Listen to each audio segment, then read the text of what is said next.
الحمد لله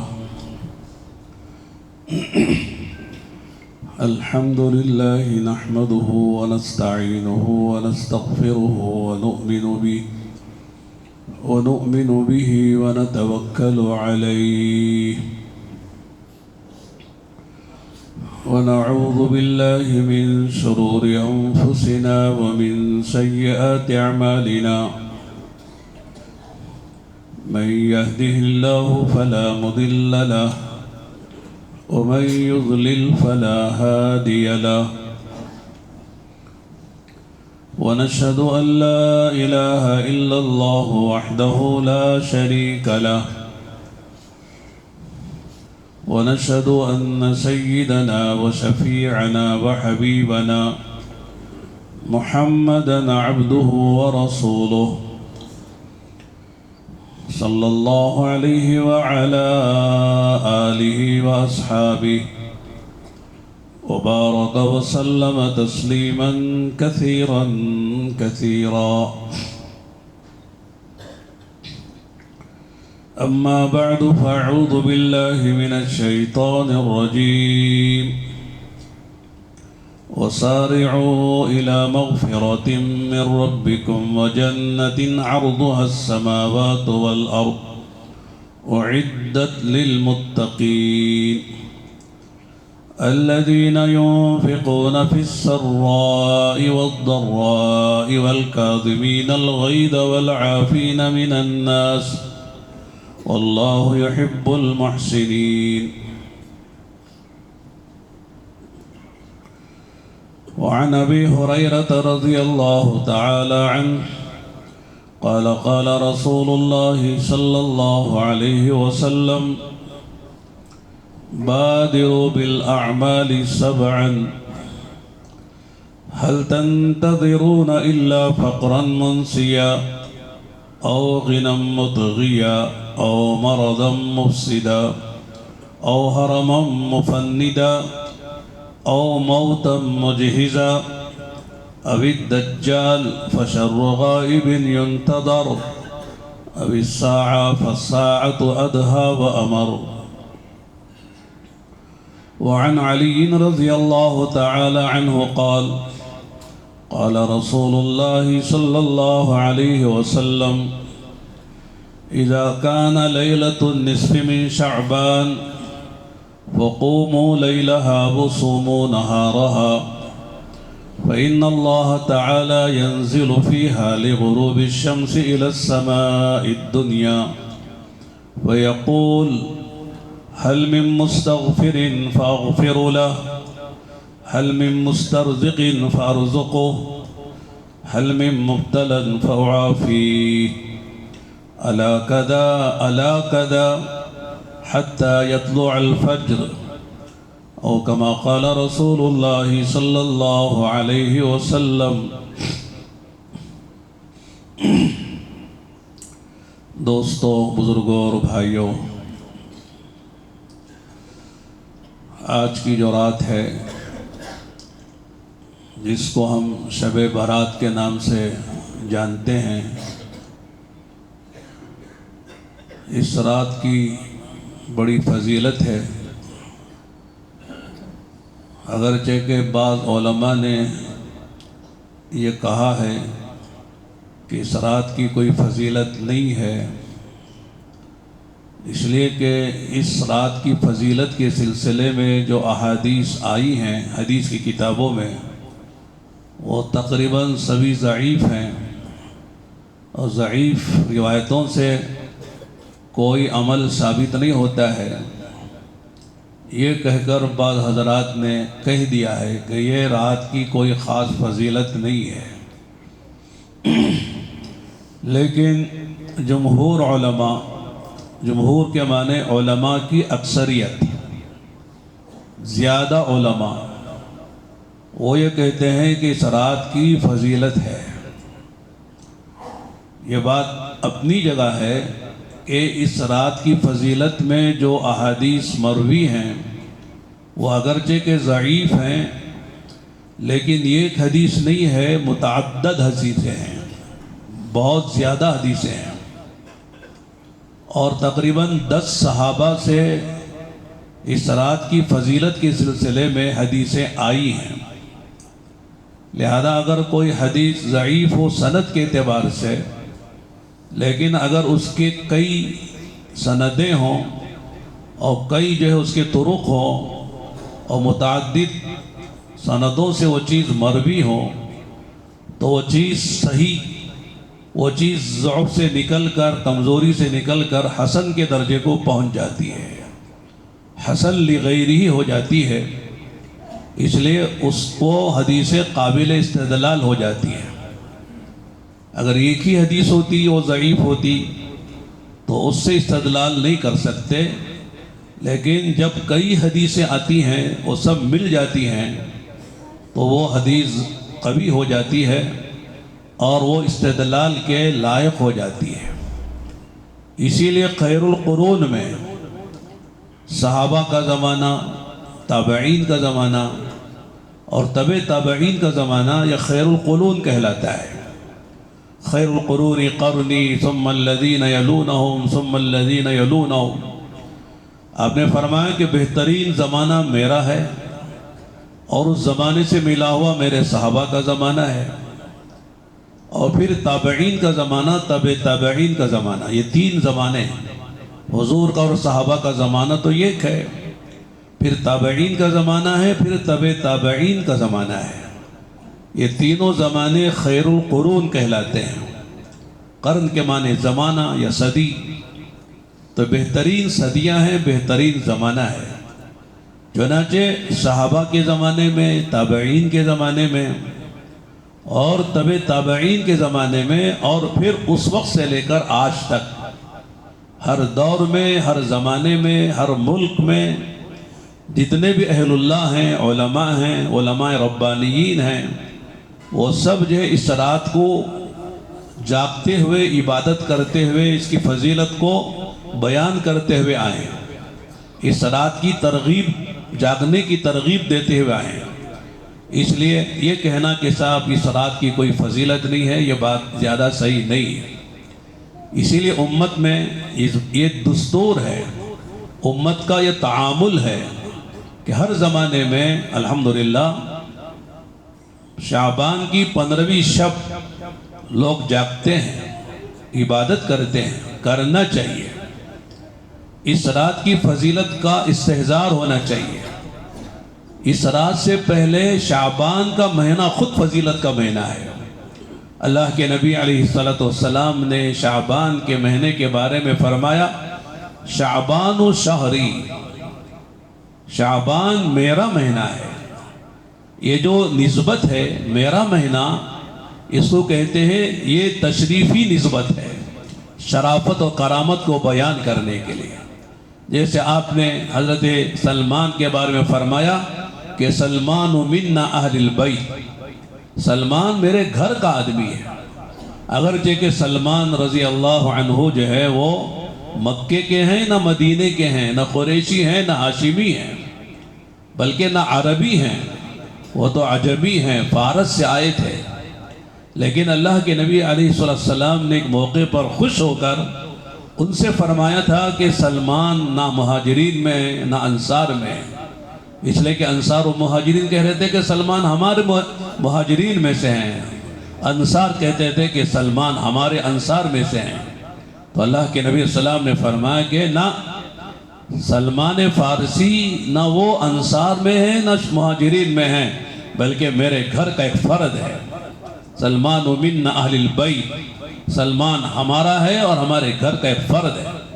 تو یہ جو نسبتیں ہوتی ہیں وہ شرافت کے لیے ہوتی ہیں، ان کی عظمت کے لیے ہوتی ہیں، ان کے مقام مرتبے کو بیان کرنے کے لیے ہوتی ہیں۔ جیسے صالح علیہ السلام کے لیے اللہ نے ان کی قوم کی فرمائش پر چٹان سے اونٹنی نکالی تھی، اس اونٹنی کو قرآن نے کہا ناقۃ اللہ، اللہ کی اونٹنی۔ تو ظاہر ہے کہ یہ اللہ کی طرف اس اونٹنی کی جو نسبت ہے وہ شرافت کی وجہ سے ہے، کرامت کی وجہ سے ہے۔ اسی طرح جیسے بیت اللہ ہے، اللہ کا گھر بیت اللہ، یعنی کعبہ شریف کو بیت اللہ کہا جاتا ہے۔ یہ معنی تھوڑی ہے کہ اللہ وہ بیٹھا ہوا ہے، اللہ اس میں رہتا ہے، بلکہ اس گھر کی نسبت اللہ کی طرف جو ہوئی ہے وہ اس اعتبار سے کہ اس کی شرافت، اس کرامت کو بیان کرنا ہے۔ اسی طرح آپ نے فرمایا کہ شعبان و شہری، شعبان کا مہینہ میرا مہینہ ہے، اور رمضان و شہر اللہ، رمضان کا جو مہینہ ہے وہ اللہ کا مہینہ ہے۔ ویسے تو سارے مہینے اللہ کے ہیں، سارے مہینے اللہ نے بنائے ہیں، دن رات اللہ نے بنائے ہیں، تو لہذا سارے زمانے اللہ کے ہیں، سارے مہینے اللہ کے ہیں، سارے دن اللہ کے ہیں۔ لیکن رمضان کی عظمت کو بیان کرنے کے لیے، اس کے مقام مرتبے کو واضح کرنے کے لیے، اور اس کی عظمت اور اس کی تعظیم کو دلوں میں ایمان والوں کے بٹھانے کے لیے اللہ تعالیٰ نے، اللہ کے نبی نے فرمایا کہ رمضان اللہ کا مہینہ ہے۔ تو معلوم یہ ہوا کہ جس طرح رمضان کی نسبت اللہ کی طرف اس کی شرافت و کرامت کی وجہ سے ہے، اس طرح شعبان کی نسبت اللہ کے نبی علیہ السلام نے اپنی طرف کی ہے۔ بخاری شریف کی روایت ہے، حضرت عائشہ رضی اللہ تعالیٰ عنہ فرماتی ہیں کہ اللہ کے نبی علیہ السلام رمضان کے روزے پورے رکھتے تھے۔ کیوں؟ اس لیے کہ رمضان کا روزہ فرض ہے۔ وَمَنْ شَهِدَ مِنْكُمُ الشَّهْرَ فَلْيَصُمْ، کہ جو آدمی رمضان کا مہینہ پائے اسے روزہ رکھنا ہی رکھنا ہے، چھٹی نہیں ہے۔ جو عاقل ہے، بالغ ہے، مرد ہو عورت ہو، اسے روزہ رکھنا ہے۔ یہ الگ بات ہے کہ اگر کوئی عذر ہے، بیمار ہے، بعد میں رکھے گا، مسافر ہے تو بعد میں رکھ لے گا۔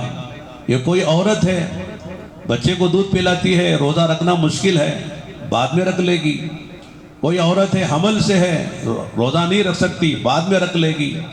اسی طرح کوئی آدمی شیخ فانی ہے، بہت بوڑھا ہے، روزہ رکھنے کی تاب اور طاقت نہیں ہے، تو روزہ نہ رکھے، اور بعد میں بھی نہیں رکھ سکتا تو وہ فدیہ دے دے۔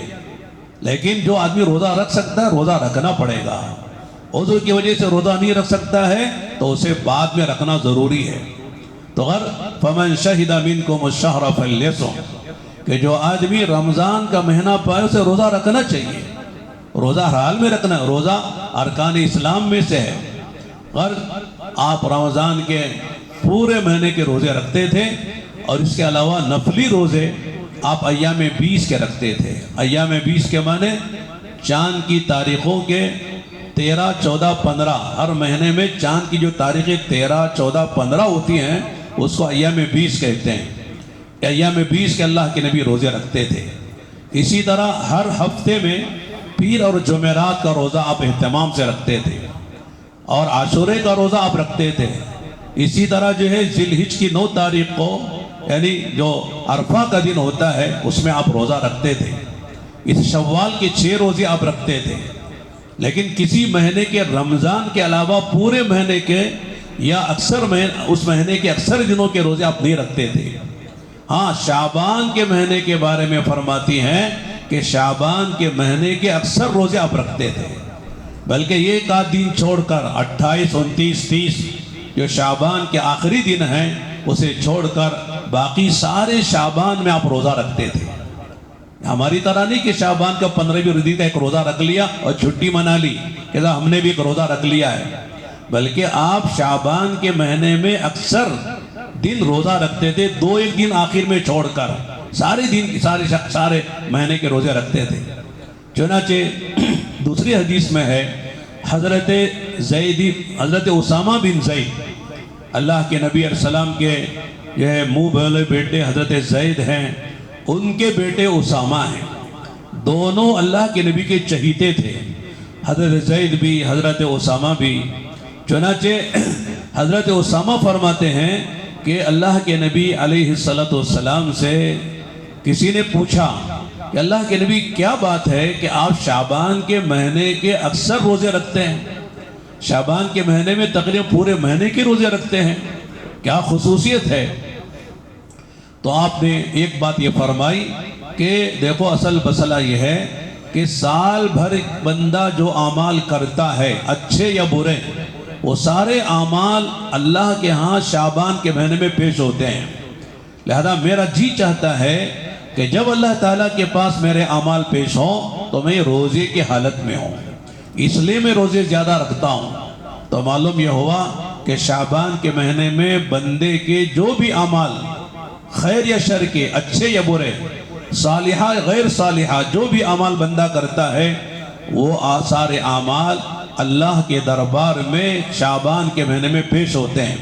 ویسے حدیثوں میں یہ بھی آتا ہے کہ جمعرات اور پیر کو بھی اعمال پیش ہوتے ہیں، بعض روایتوں میں آتا ہے کہ روزانہ بھی پیش ہوتے ہیں، لیکن سال بھر کے اعمال اکٹھا کر کے شعبان کے مہینے میں اللہ کے دربار میں بندوں کے اعمال پیش ہوتے ہیں۔ تو ظاہر ہے کہ اعمال اچھے بھی ہوتے ہیں، برے بھی ہوتے ہیں۔ اچھے اعمال ہوئے تو اللہ خوش ہوں گے، برے اعمال ہوئے تو اللہ ناراض ہوں گے۔ اس لیے آپ نے فرمایا کہ میرا جی چاہتا ہے کہ جب میرے اعمال اللہ کے دربار میں پیش کیے جائیں تو میں روزے کی حالت میں ہوں۔ اس لیے کہ جب بندہ روزے کی حالت میں ہوتا ہے تو بھوکا ہوتا ہے، پیاسا ہوتا ہے، اور پھر جو ہے اس کی کیفیت عجیب ہوتی ہے روزے کی حالت میں۔ تو گویا کہ آپ نے اشارہ دیا ہے کہ جب بندے کے اعمال روزے کی حالت میں پیش کیے جائیں گے تو اللہ یہ کہیں گے میرا بندہ روزے سے ہے، بھوکا ہے، پیاسا ہے، میری وجہ سے کھانا پینا چھوڑے ہوئے ہے، الصوم لی وانا اجزی بھی، میں روزہ میرے لیے ہے اور روزہ بندے نے میرے لیے رکھا ہے۔ یہ کہہ کر اللہ تعالیٰ بندے کے وہ جو گناہ سال بھر ہوئے ہیں اللہ تعالیٰ اسے معاف کر دیں گے، اللہ تعالیٰ نظر انداز کر دیں گے، اور فرشتوں سے کہیں گے میرے بندے کے یہ جو گناہ ہیں سب جو ہے مٹا دو، اور فرشتوں سے کہیں گے یعنی نام اعمال سے مٹا دو، اور فرشتوں کو بھی کہے تم بھی چھوڑ دو، اور پھر جس سرزمین پر اس نے وہ گناہ کیے تھے وہ سرزمین کو بھی خدا تعالیٰ بھلا دیتے ہیں۔ تو گویا کہ ایک مصلحت اور نقطے کی بات یہ ہے کہ آپ نے فرمایا کہ شعبان میں روزہ رکھنے کی یہ وجہ ہے۔ ہم سب غور کر سکتے ہیں، اللہ کے نبی نے اپنے بارے میں فرمایا ہے کہ میرے جب نام اعمال اللہ کے دربار میں جائیں تو میں روزے کے حالت میں ہوں تاکہ اللہ کو مجھ پر رحم آ جائے۔ اب ظاہر ہے کہ نبی سے کون سا گناہ ہوتا ہے؟ نبی تو معصوم ہے، صغیرہ کبیرہ کوئی گناہ اس سے نہیں ہوتا ہے۔ نبوت سے پہلے بھی وہ معصوم ہے، نبوت کے بعد بھی وہ معصوم ہے۔ اللہ تعالیٰ نبی کو معصوم بنا کر دنیا میں بھیجتے ہیں۔ نبی سے تو خیر ہی خیر ہوتا ہے، نبی سے تو بھلائی بھلائی ہوتی ہے، نبی تو ہر وقت جو ہے وہ نیکیوں میں رہتا ہے۔ لہذا جب ان کو اتنا جو ہے اللہ تعالیٰ کے سامنے پیشی کا ڈر اور خوف ہے، اس لیے کہ اللہ بے نیاز ہیں، تو ہم کو کتنا ڈرنا چاہیے، کتنا خوف کھانا چاہیے، کتنا لحاظ کرنا چاہیے۔ اس لیے علماء نے فرمایا کہ شعبان کے مہینے میں کثرت سے روزے رکھنا چاہیے، یہ اللہ کے نبی کی سنت ہے۔ جتنا رکھ سکے آدمی، کم سے کم ایام 20 کے روزے رکھ لے، 13، 14، 15، اب تو 14 بھی ہو گئی، کل 15 ہے، تو لہذا جتنے روزے رکھ سکتا ہے رکھے، البتہ آخر میں 28، 29 اور 30 کا روزہ نہ رکھے، بلکہ تاکہ رمضان اور شعبان کے روزے مل نہ جائیں، فرق نہ ہو۔ ایک رمضان کا ہے کہ اب لگاتار روزے رکھ رہا ہے تو مل جائیں گے روزے، اور دوسری بات ہے کہ 2 دن چھوڑنے سے نشاط بھی پیدا ہوگا، پھر رمضان کے روزے رکھنے میں قوت ملے گی۔ اس لیے فرمایا کہ آخری شعبان کے 2 دن روزے چھوڑ دو، خاص طور سے یوم الشک کا روزہ نہ رکھو۔ یوم الشک کے معنی کیا ہوتے ہیں؟ 29 کو چاند نظر نہیں آیا، اب آدمی جو ہے وہ 30 کا روزہ رکھ رہا ہے، چاند نظر نہیں آیا، یعنی مطلب ابر آلود تھا، نظر نہیں آیا۔ اب بعض لوگ یہ کہہ کے روزہ رکھتے ہیں 30 تاریخ کو شعبان کی کہ صاحب اگر رمضان نہیں ہے تو شعبان، اگر شعبان نہیں ہو تو رمضان، چاند نظر آ گیا ہے تو رمضان کا ہو جائے گا، چاند نظر نہیں آیا ہے تو شعبان کا ہو جائے گا۔ اس کو کہتے یوم الشک، شک کا دن کا روزہ رکھنا، یہ اللہ کے نبی نے منع فرمایا ہے کہ ہو جائے تو رمضان کا ہو جائے گا ورنہ نفلی روزہ ہو جائے گا، یہ کہہ کر روزہ رکھنے کو منع کیا گیا ہے۔ اس لیے فرمایا صوموا لرؤیتہ وافطروا لرؤیتہ، فرمایا رمضان کا چاند دیکھ کر روزہ رکھو اور شوال کا چاند دیکھ کر روزہ چھوڑ دو، افطار کر لو۔ لہذا ہم تو مکلف اس بات کے ہیں کہ چاند دیکھو یا شرعی طور پر چاند کی گواہی کی خبر آ جائے، چاند کا دیکھنے کے جو شرائط ہیں، اس کی گواہی جو معتبر ہوتی ہے، اگر وہ اطلاع مل جاتی تو چاند ہم روزہ رکھ لیں گے، اور چاند شوال کا چاند دیکھنے کا جو ہے دیکھ لیا ہم نے یا گواہی مل گئی اور گواہی سے پتہ چل گیا کہ شوال کا چاند، عید کا چاند نظر آ گیا تو روزہ چھوڑ دیں گے، تراویح چھوڑ دیں گے اور اگلے دن عید کر لیں گے۔ تو اور ایک بات تو یہ ہے، دوسری بات یہ ہے کہ اللہ کے نبی علیہ السلام نے جب پوچھا گیا کہ روزہ آپ کیوں رکھتے ہیں کثرت سے، تو ایک دوسری روایت میں یہ ہے کہ آپ نے فرمایا کہ شعبان کے مہینے میں اللہ تعالیٰ کے پاس اللہ کے ان بندوں کے جو اس سال ان کو دنیا سے جانا ہے، وفات پانا ہے اور دنیا سے پردہ کرنا ہے، آخرت میں جانا ہے، ان سب کے نام لکھ کر اللہ تعالیٰ ملک الموت کے حوالے کرتے ہیں۔ اس سال میں کتنے لوگوں کو دنیا سے جانا ہے، اس دنیا میں کتنے لوگوں کو آنا ہے، یہ ساری تفصیلات لکھ کر اللہ تعالیٰ ملک الموت حضرت اسرائیل علیہ السلام کے حوالے فرماتے ہیں۔ تو آپ نے فرمایا میرا جی چاہتا ہے جب اللہ تعالیٰ میرا نام اس سال میں اگر دنیا سے جانے والے، پردہ کرنے والے، وفات پانے والوں میں ہو تو میرا نام، میرا حال جو ہے روزے کا حال ہو، روزے کے حالت میں بھی اللہ کے پاس اللہ تعالیٰ میرا نام لکھ کر ملک الموت کے حوالے کرے۔ اس میں بھی یہی حکمت ہے کیا کہ جب اللہ کے پاس بندے کا نام جا رہا ہے، اللہ تعالیٰ بندے کا نام لکھ کر ملک الموت کے حوالے کر رہے ہیں اور بندہ اس وقت روزے کی حالت میں ہے تو اللہ کو رحم آئے گا، میرا بندہ روزے کی حالت میں ہے۔ اللہ تعالیٰ ملک الموت سے کہیں گے میرے بندہ کا نام میرے پاس جب موت اس کے لیے اس سال موت یعنی مرنے والوں میں، وفات والوں میں اس کا نام ہے تو اس وقت اس کا روزہ ہے، تو ملک الموت سے کہیں گے کہ میرے بندے کو لانا ضرور ہے لیکن راحت سے لے کر آنا، تکلیف نہ ہونا، میرے بندے کو سکرات الموت، غمرات الموت میں پریشانی نہیں ہونا۔ جس طرح گنے ہوئے آٹے میں سے بال نکال لیا جاتا ہے، اس طرح میرے بندے کی روح نکال کر راحت سے لانا۔ اس لیے فرمایا روزے میں اگر ہوں گے اور ہمارا موت کا پروانہ لکھ کر اللہ تعالیٰ ملک الموت کے حوالے کر رہے ہوں گے تو گویا کہ موت کی سختیوں میں اللہ تعالیٰ ہماری مدد فرمائے گے۔ موت کی سختیوں میں اللہ تعالیٰ ملک الموت سے کہیں گے یہ میرا بندہ حالت روزہ میں ہے اور روزہ میرے لیے ہے اور میں نے طے کیا ہے کہ روزے کا بدلہ مجھے دینا ہے، لہذا پہلا بدلہ یہ ہے کہ میرے بندے کی روح آسانی سے قبض کی جائے۔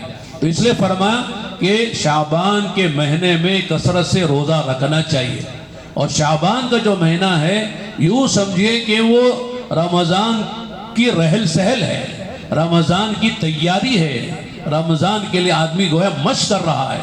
جیسے نمازیں ہوتی ہیں، فرض نماز ہم پڑھنے کے لیے مسجد میں آتے ہیں تو فرض نماز سے پہلے سنتیں ہوتی ہیں، فرض نماز کے بعد بھی سنتیں نفلیں ہوتی ہیں، لہذا اس طرح رمضان کے مہینے کے روزے فرض ہیں تو اس سے پہلے شوال کے روزے یوں سمجھیے کہ فرض نمازوں سے پہلے سنتیں نفلیں ہیں، اور شوال کے 6 روزے جو ہم رکھتے ہیں رمضان کے بعد وہ فرض نمازوں کے بعد جیسے سنتیں ہم نفلیں پڑھتے ہیں، اس طرح فرض نمازوں کے بعد وہ روزے گویا کہ نفل ہیں۔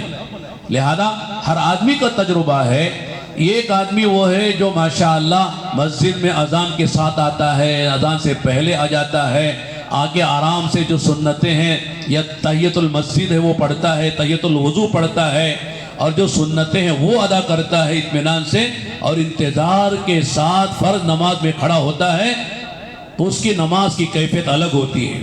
اور ایک آدمی وہ ہے جو نماز کھڑی ہو گئی، بھاگا دوڑا آ کے نماز میں شریک ہو رہا ہے، اس کی نماز کی کیفیت الگ ہوتی ہے، اس لیے کہ وہ کاروبار سے اٹھ کر آیا ہے، اپنے گھر مکان سے اٹھ کر آیا ہے، اپنے دفتر آفس سے اٹھ کر آیا ہے، وہ فکر لے کر آیا، نماز میں فوراً شریک ہو گیا، اس کی نماز کی وہ کیفیت نہیں ہوتی ہے جو ہونا چاہیے، جو مطلوب ہے، وہ خشوع، وہ خضوع اور وہ نماز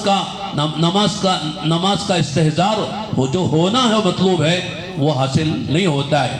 جو سنت پڑھ کر آدمی اطمینان سے بیٹھتا ہے اور پھر نماز جب کھڑی ہوتی ہے، اقامت ہوتی ہے، امام صاحب تکبیر تحریمہ کہتے ہیں، اس وقت جو آدمی کو خشوع خضوع کے ساتھ نماز پڑھنے کی جو کیفیت ملتی ہے اس کو وہ نصیب نہیں ہوتی ہے۔ اسی لیے فرمایا کہ شوال کے مہینے میں روزے رکھا کرو تاکہ رمضان کے روزے میں جان آ جائے، رمضان کی عبادتوں میں جان آ جائے، رمضان کی دعاؤں میں جان آ جائے، رمضان کی تراویح میں جان آ جائے۔ اس لیے اپنی تیاری شعبان سے کرو، یعنی کہ صاحب شعبان تک تو دنیا ہی میں مشغول رہے، کاروبار، یہ کاروبار، وہ کاروبار، آدمی دنیا ہی کے کاروبار کرتا رہا، دنیا ہی کے دھندوں میں پھنسا رہا۔ اب رمضان آ گئے تو بس روزے شروع ہو گئے، تراویح شروع ہو گئی، وہ مزہ نہیں آتا ہے، وہ کیفیت نصیب نہیں ہوتی ہے۔ اس لیے شعبان کے مہینے سے آدمی کو تیاری کرنا چاہیے۔ اس لیے اللہ کے نبی علیہ السلام رجب کا چاند دیکھتے ہی آپ کی زبان پر جو دعا جاری ہوتی تھی، وہ دعا میں ایک دعا یہ ہے، اللہم بارک لنا فی رجب و شعبان وبلغنا رمضان۔ اے اللہ، رجب کے مہینے میں اور شعبان کے مہینے میں برکت عطا فرما۔ ہمارے ذہن میں برکت کے معنی صرف روٹی نظر آتی ہے، پیسہ نظر آتا ہے، پیسوں میں برکت ہو جائے، کاروبار میں برکت ہو جائے، کھانے پینے میں برکت ہو جائے، ٹھیک ہے، یہ بھی مطلوب ہے، منع نہیں ہے، لیکن اصل برکت کیا ہے؟ اے اللہ میری عمر میں برکت ہو جائے، تاکہ اس لیے کہ آدمی کو جو کچھ آخرت میں لینا ہے اسی عمر میں اسے کمانا ہے، اسی زندگی میں اسے کمانا ہے۔ لمبی عمر ہوگی اور اچھے عمل کی توفیق ہوگی تو بڑی جنت ملے گی، جنت پہ اونچے درجے ملیں گے۔ لہذا ایک آدمی کو لمبی عمر کے ساتھ اللہ کی توفیق سے صحیح اعمال کرنے کی توفیق ملی ہوئی ہے، اللہ کے کرم سے، اللہ کے فضل سے، تو وہ آدمی خوش نصیب ہے اس آدمی کے مقابلے میں جس کی عمر چھوٹی ہے اور جلدی دنیا سے چلا جاتا ہے۔ لمبی عمر کا ملنا اللہ تعالیٰ کے کرم سے اچھے اعمال کی توفیق کے ساتھ روزہ رکھتا ہے، تلاوت کرتا ہے، دعائیں مانگتا ہے، نمازوں کا اہتمام کرتا ہے، زکوٰۃ ادا کرتا ہے، صدقہ خیرات دیتا ہے، یہ آدمی زیادہ جو ہے خوش نصیب ہے جو لمبی عمر کے ساتھ اچھے اعمال کی اسے توفیق ملی ہے۔ تو عمر میں برکت عطا فرما اور ہماری دعاؤں میں برکت عطا فرما، ہماری عبادتوں میں برکت عطا فرما۔ اور پھر آگے کیا فرمایا؟ وَبَلِّغْنَا رمضان، اے اللہ رمضان تک پہنچا دے۔ رمضان قریب آ گیا ہے، بس ایک مہینہ گزرے گا، شعبان آ جائے گا، شعبان گزرے گا، پھر رمضان آ جائے گا، لہذا 30 دن کی بات ہے، 35-60 دن کی بات ہے، اے اللہ اس سے پہلے موت نہ آئے۔ تو گویا کہ یہ زندگی کی درازی کی دعا مانگی جا رہی ہے، اللہ میری زندگی میں برکت دے دے اور مجھے رمضان تک پہنچا دے، تاکہ رمضان کے روزے ملیں، رمضان کی تراویح ملے، رمضان کا آخری عشرے کی طاق راتیں ملیں، رمضان میں شب قدر مجھے ملے، رمضان میں اللہ توفیق دے تو اعتکاف مجھے ملے، رمضان کی راتوں کا جاگنا ملے، رمضان میں زکوٰۃ نکالنے کی توفیق ملے، رمضان میں صدقہ خیرات کرنے کی توفیق ملے۔ تو بندہ رمضان تک پہنچنے کی دعا کرتا ہے۔ اللہ کے نبی نے دعا سکھائی ہے، یہ تعلیم الامہ ہے، امت کو تعلیم دی ہے کہ اے اللہ ہم کو رمضان تک پہنچا دے۔ اگر خدا نہ خواستہ اگر کوئی مسلمان یوں سوچتا ہے رمضان آتا ہے تو پریشانی آتی ہے، روزہ رکھنا پڑتا ہے، 20 رکعت تراویح پڑھنی پڑتی ہے، لہذا راتوں کو جاگنا پڑتا ہے سحری کے نام پر، دن بھر بھوکا رہنا پڑتا ہے، بھائی کیا اس کے ساتھ کام بھی کرنا پڑتا ہے، اس کے ساتھ دنیا کے دھندے بھی کرنے پڑتے ہیں، رمضان آتا ہے تو بڑی تکلیف ہوتی ہے۔ خدا نہ خواستہ اگر کوئی مسلمان یہ سمجھ رہا ہے تو خطرہ ہے اس کے ایمان کا، خطرہ ہے اس کے دل میں ایمان کتنا کمزور ہے۔ رمضان کی خوشی ہونا چاہیے، جیسے کوئی مہمان، معزز مہمان اگر ہمارے گھر میں آتا ہے، اس کا ہمیں انتظار ہوتا ہے، اس کے آنے کی ہم تیاری کرتے ہیں، اس طرح رمضان کی آمد کی تیاری کرنی چاہیے۔ اور تیاری کے لیے اللہ پاک نے شعبان کا مہینہ دیا ہے، شعبان کے مہینے میں رمضان کی تیاری کرو۔ استقبال رمضان کے نام سے لوگ جو ہے جلسے منعقد کرتے ہیں، بیانات کرواتے ہیں، اور جو ہے پتہ نہیں کیا کیا۔ اصل استقبال رمضان جو ہے یہ نہیں ہے کہ آدمی گھر میں کھانے پینے کا سامان اکٹھا کر لے، کپڑے سلا لے، اسی طرح جو ہے آدمی جو ہے جیسے عورتیں گھر میں بہت ساری چیزیں کچن میں تیار کرتی ہیں، رمضان میں یہ کرنا ہے، رمضان میں یہ پکانا ہے، سحری میں پکانا ہے، افطاری میں پکانا ہے، اور یہ کپڑے پہننا ہے، گھر کی صفائی ہو رہی ہے، منع نہیں ہے، سب کریں، لیکن یہ مطلوب نہیں ہے۔ اصل رمضان کی تیاری کیا ہے کہ ابھی سے سوچ لے زیادہ سے زیادہ وقت میں کاروبار سے نکال کر رمضان میں عبادت میں گزاروں، ملازمت سے چھٹی لے کر رمضان میں عبادت میں گزاروں، میری تراویح ناغا نہ ہو، میری تہجد ناغا نہ ہو، میرے اعتکاف اگر اللہ توفیق دے اعتکاف کی سعادت مجھے ملے، زیادہ سے زیادہ وقت میرا مسجد میں گزرے، اذان سے پہلے میں مسجد میں آ جاؤں اور دیر تک مسجد میں رہوں، اللہ کے پاک کلام کی کثرت سے تلاوت کروں، روزانہ جتنا ہو سکے اللہ کے پاک کلام کو پڑھوں، درود پڑھوں، ذکر کروں، دعائیں مانگوں، دعاؤں کے اہتمام کروں۔ یہ کب ہوگا؟ جب آدمی دنیا سے وقت فارغ کر کے آئے گا۔ اگر دنیا سے وقت فارغ نہیں کرے گا، جیسے اب تک دنیا ہمارے اوقات کو کھا رہی ہے، اس طرح رمضان میں بھی کھا جائے گی۔ بہت سے لوگ کہنے لگے ابھی لال مسجد میں جمعہ پڑھاتا ہوں، وہاں بھی میں نے یہ بات کہی ہے کہ ہمارا لال مسجد کا جو ایریا ہے او پی ایچ روڈ کا اور شیواجی نگر کا، یہ سب تاجروں کا ہے، اور اکثر تجارت یعنی گویا کہ ساری دکانیں، کپڑے والوں کی دکانیں، سونے والوں کی دکانیں، برتن والوں کی دکانیں، کراکری کی دکانیں، سبزی کی دکانیں، گوشت کی دکانیں، سب اس مسجد کے اطراف میں ہیں۔ اللہ معاف فرمائے کہ جمعے کے دن بھی لوگ اطمینان سے آتے ہیں، آدھا پونا بیان ہو جاتا ہے، پھر لوگ آتے ہیں، گویا کہ ان کو کاروبار عزیز ہے، کاروبار کی محبت ہے، دنیا کمانا ہے۔ حالانکہ قرآن میں اللہ فرماتے ہیں یا ایھا الذین آمنوا اذا نودی للصلاۃ من یوم الجمعۃ فاسعوا الی ذکر اللہ وذروا البیع ذلکم خیر لکم ان کنتم تعلمون۔ ایمان والوں سے خطاب کر کے اللہ نے فرمایا سورہ جمعہ میں، اے ایمان والو، جب جمعے کے دن اللہ کا منادی بلا لے، اللہ کی نماز کے لیے، اللہ کے ذکر کے لیے، فرمایا وذروا البیع، کاروبار چھوڑ دو۔ اذان کے بعد کاروبار کرنا منع ہے۔ لوگ کہیں خریدنا جائز ہے، جب بیچنا منع تو خریدنا کیسے جائز ہے؟ خریدنے کو تو منع نہیں کیا ہے، تو کیوں؟ اس لیے کہ جب دکانیں بند ہو جائیں گی، بیچنے والے اپنی دکان بڑھا دیں گے، دکانیں بند کر دیں گے، تو ظاہر ہے کہ خریدنے والے خود ختم ہو جائیں گے۔ خریدنے والا کہاں سے خریدے جو دکان بند ہو جائے گی، بیچنے والا نہیں ملے گا۔ اس لیے فرمایا خریدنا بھی منع ہے، بیچنا بھی منع ہے۔ اذان کے بعد دنیا کا کوئی کام کرنا یہ منع ہے، فوراً آدمی کو اللہ کے گھر میں آنا چاہیے۔ لیکن عجیب ہے کہ اذان ہو جاتی ہے اور نماز خطبہ شروع ہو جاتا ہے، عربی خطبہ شروع ہو جاتا ہے، نماز شروع ہو جاتی ہے، لیکن دوڑے دوڑے لوگ آتے رہتے ہیں، کاروبار اس وقت تک نہیں بند کرتے۔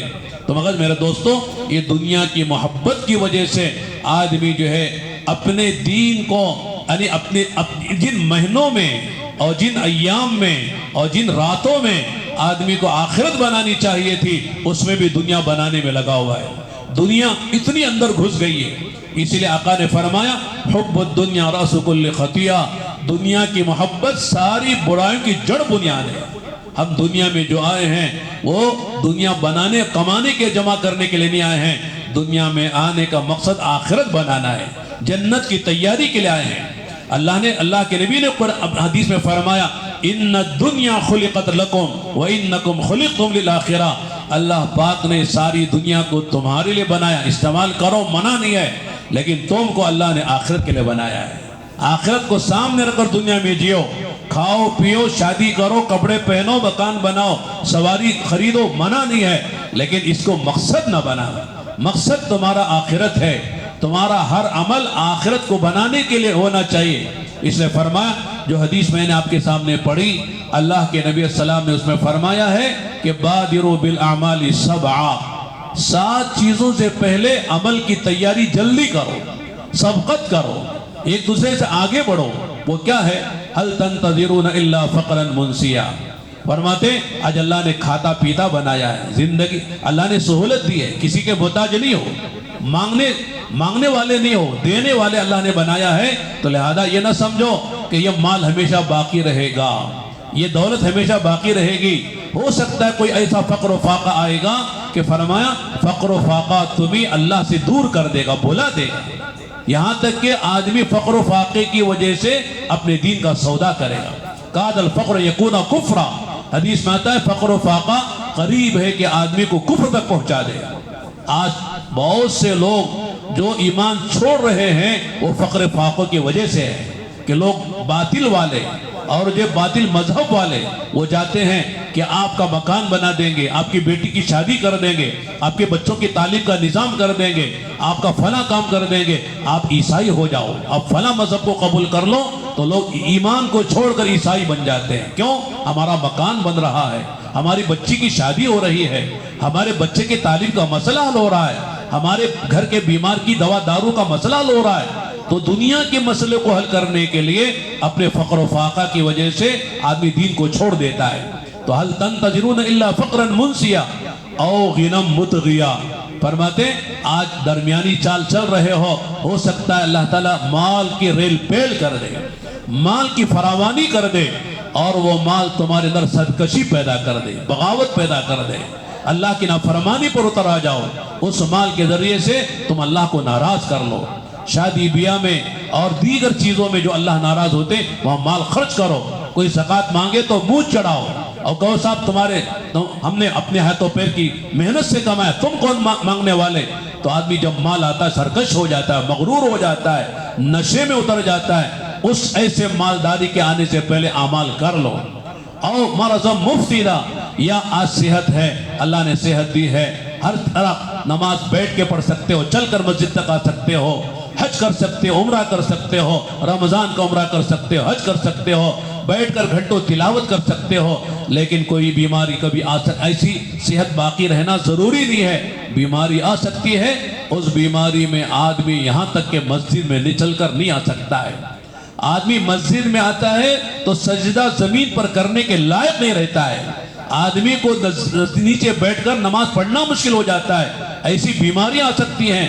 لہذا صحت کے زمانے کو غنیمت جانو۔ هل تنتظرون الا فقرا منسیا او غنى مطغیا او مرضا مفسدا او حرما مفندا۔ آگے فرمایا یہ جوانی باقی نہیں رہے گی، بڑھاپا آ جائے گا۔ بڑھاپا جو ہے ہزار بیماری کی ایک بیماری ہے، لہذا بڑھاپے میں آدمی بہت کچھ کرنا چاہتا ہے، تمنا آرزویں ہوتی ہیں، لیکن کر نہیں پاتا ہے، چل نہیں پاتا ہے، بول نہیں پاتا ہے، سن نہیں پاتا ہے، دیکھ نہیں پاتا ہے، گھٹنوں میں درد آ جاتا ہے، آنکھوں میں روشنی کم ہو جاتی ہے، کانوں میں سنوائی کم ہو جاتی ہے، ہاتھ میں پکڑنے کی طاقت نہیں رہتی ہے، آدمی کھا نہیں سکتا، ہضم نہیں کر سکتا ہے، آدمی عبادت نہیں کر سکتا ہے۔ ایسے بڑھاپا، لوگ کہتے ہیں مولانا سب کچھ ٹھیک ہے، بڑھاپا ہے۔ تو لہذا جوانی میں مغرور نہ بننا، جوانی کے نشے میں چور نہ ہو جانا، بلکہ اس بڑھاپے کے آنے سے پہلے جوانی کو غنیمت سمجھو۔ اور آگے فرمایا موت بھی تو ہے، آج زندگی ہے کل موت ہے، موت کا کوئی بھروسہ نہیں ہے، موت کب آ جائے گی۔ ایک عالم کہنے لگے ہم مجمع سے پوچھیں آپ کی زندگی کتنی ہے، یعنی کتنے سال آپ کو ہو گئے؟ ہر آدمی کا جواب الگ ہوگا، کوئی 50، کوئی 60، کوئی 40، کوئی 30، کوئی 25 بتائے گا، ہر ایک اپنا جواب الگ ہوگا۔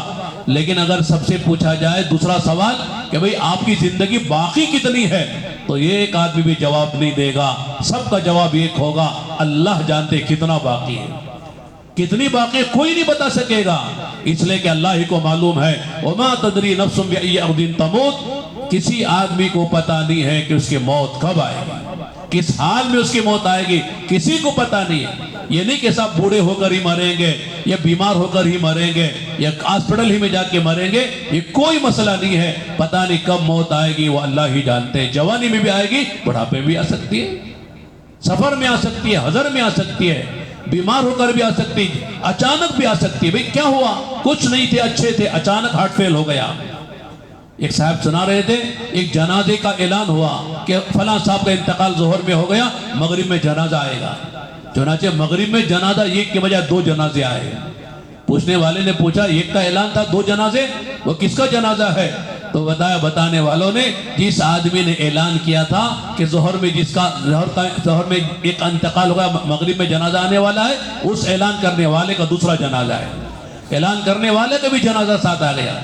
ایک ڈاکٹر صاحب ایک مریض کو دیکھ رہے تھے، نفس پکڑ کے اور جھک کر دیکھ رہے تھے، اچانک وہ بھی جھک گئے اور ٹیبل پر چہرہ رکھ دیا۔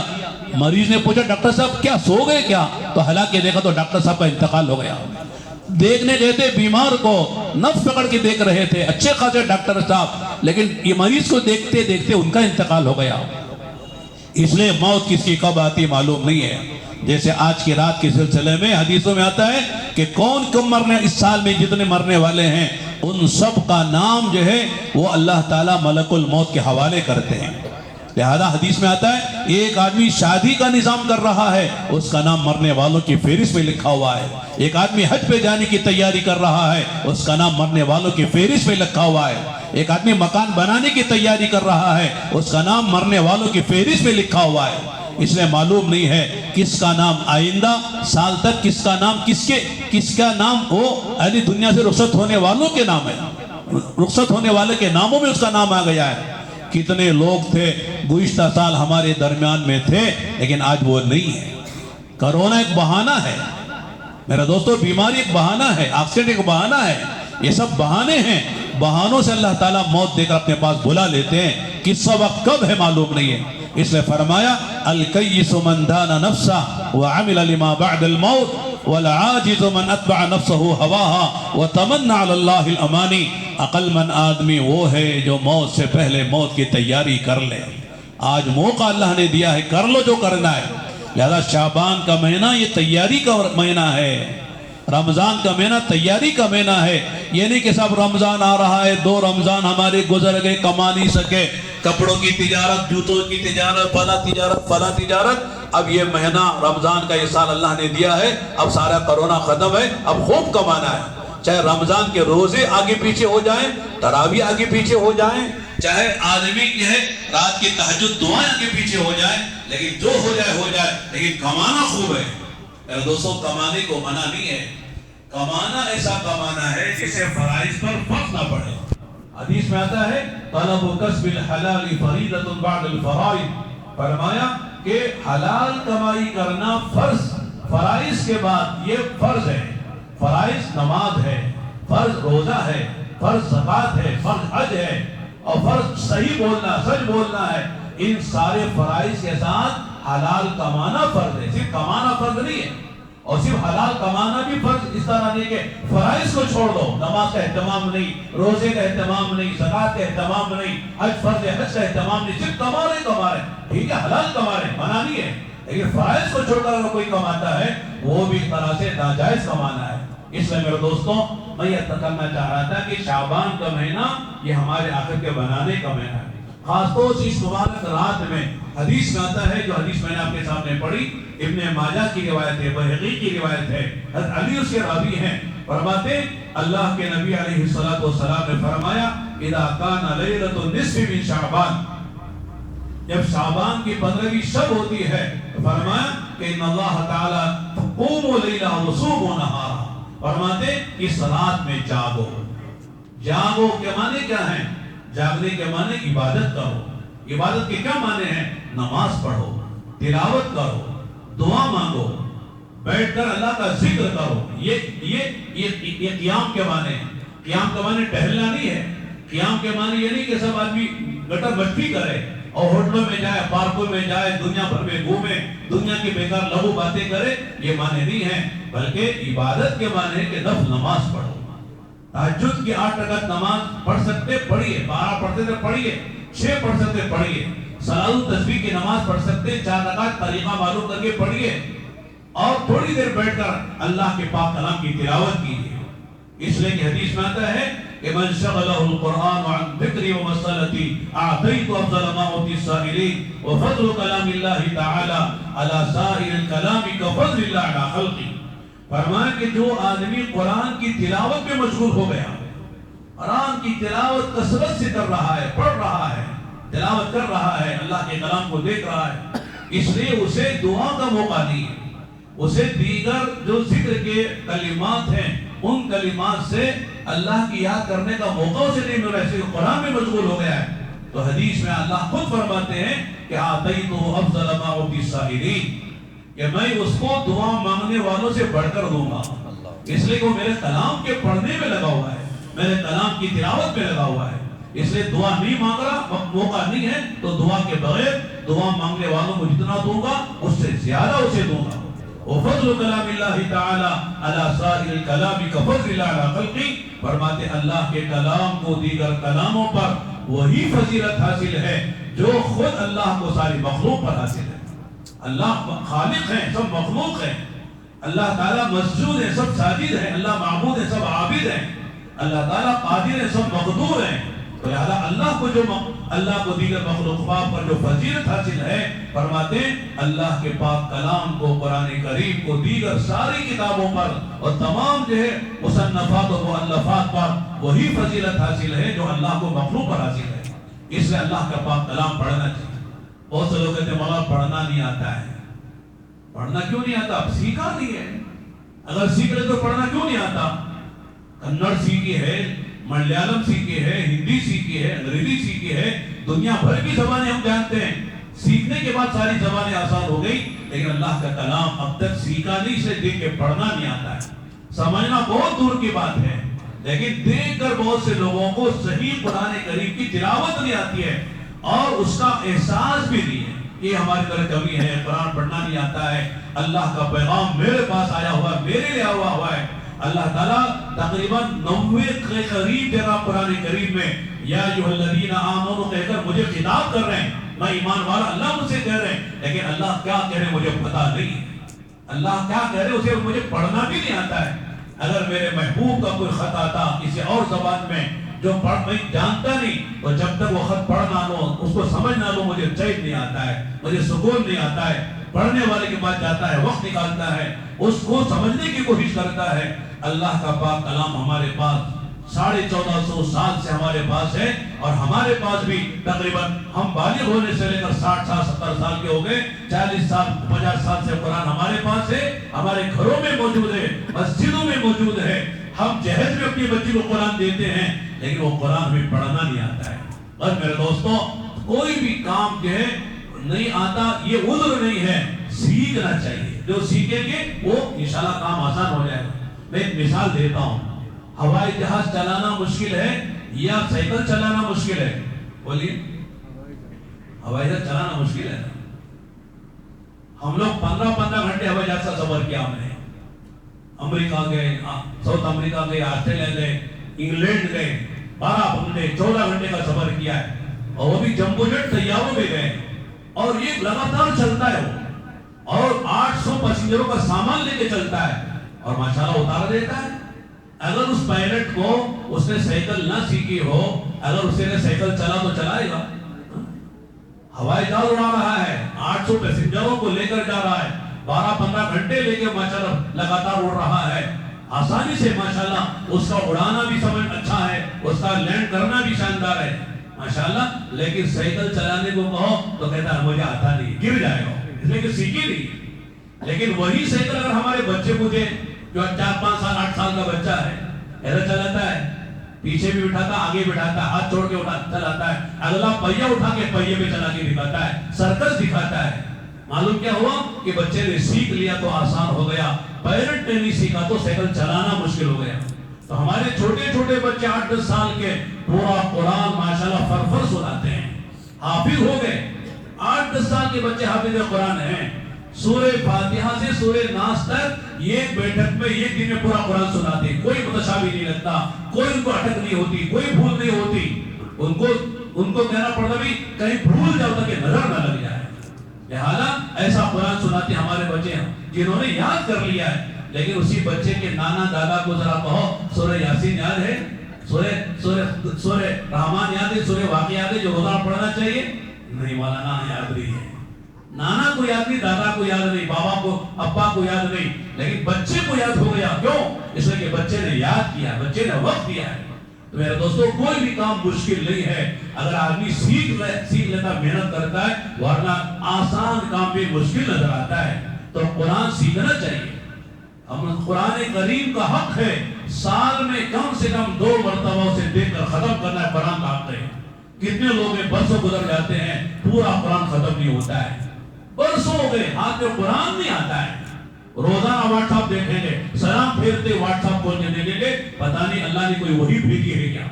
لہذا یہ دیکھنا تو آسان ہے، واٹس ایپ روزانہ دیکھتے، پتہ نہیں کوئی واٹس ایپ چکتا نہیں ہے، لیکن قرآن کریم کبھی ہاتھ میں آتا نہیں۔ تو اس سے بڑی غفلت کی بات کیا ہوگی؟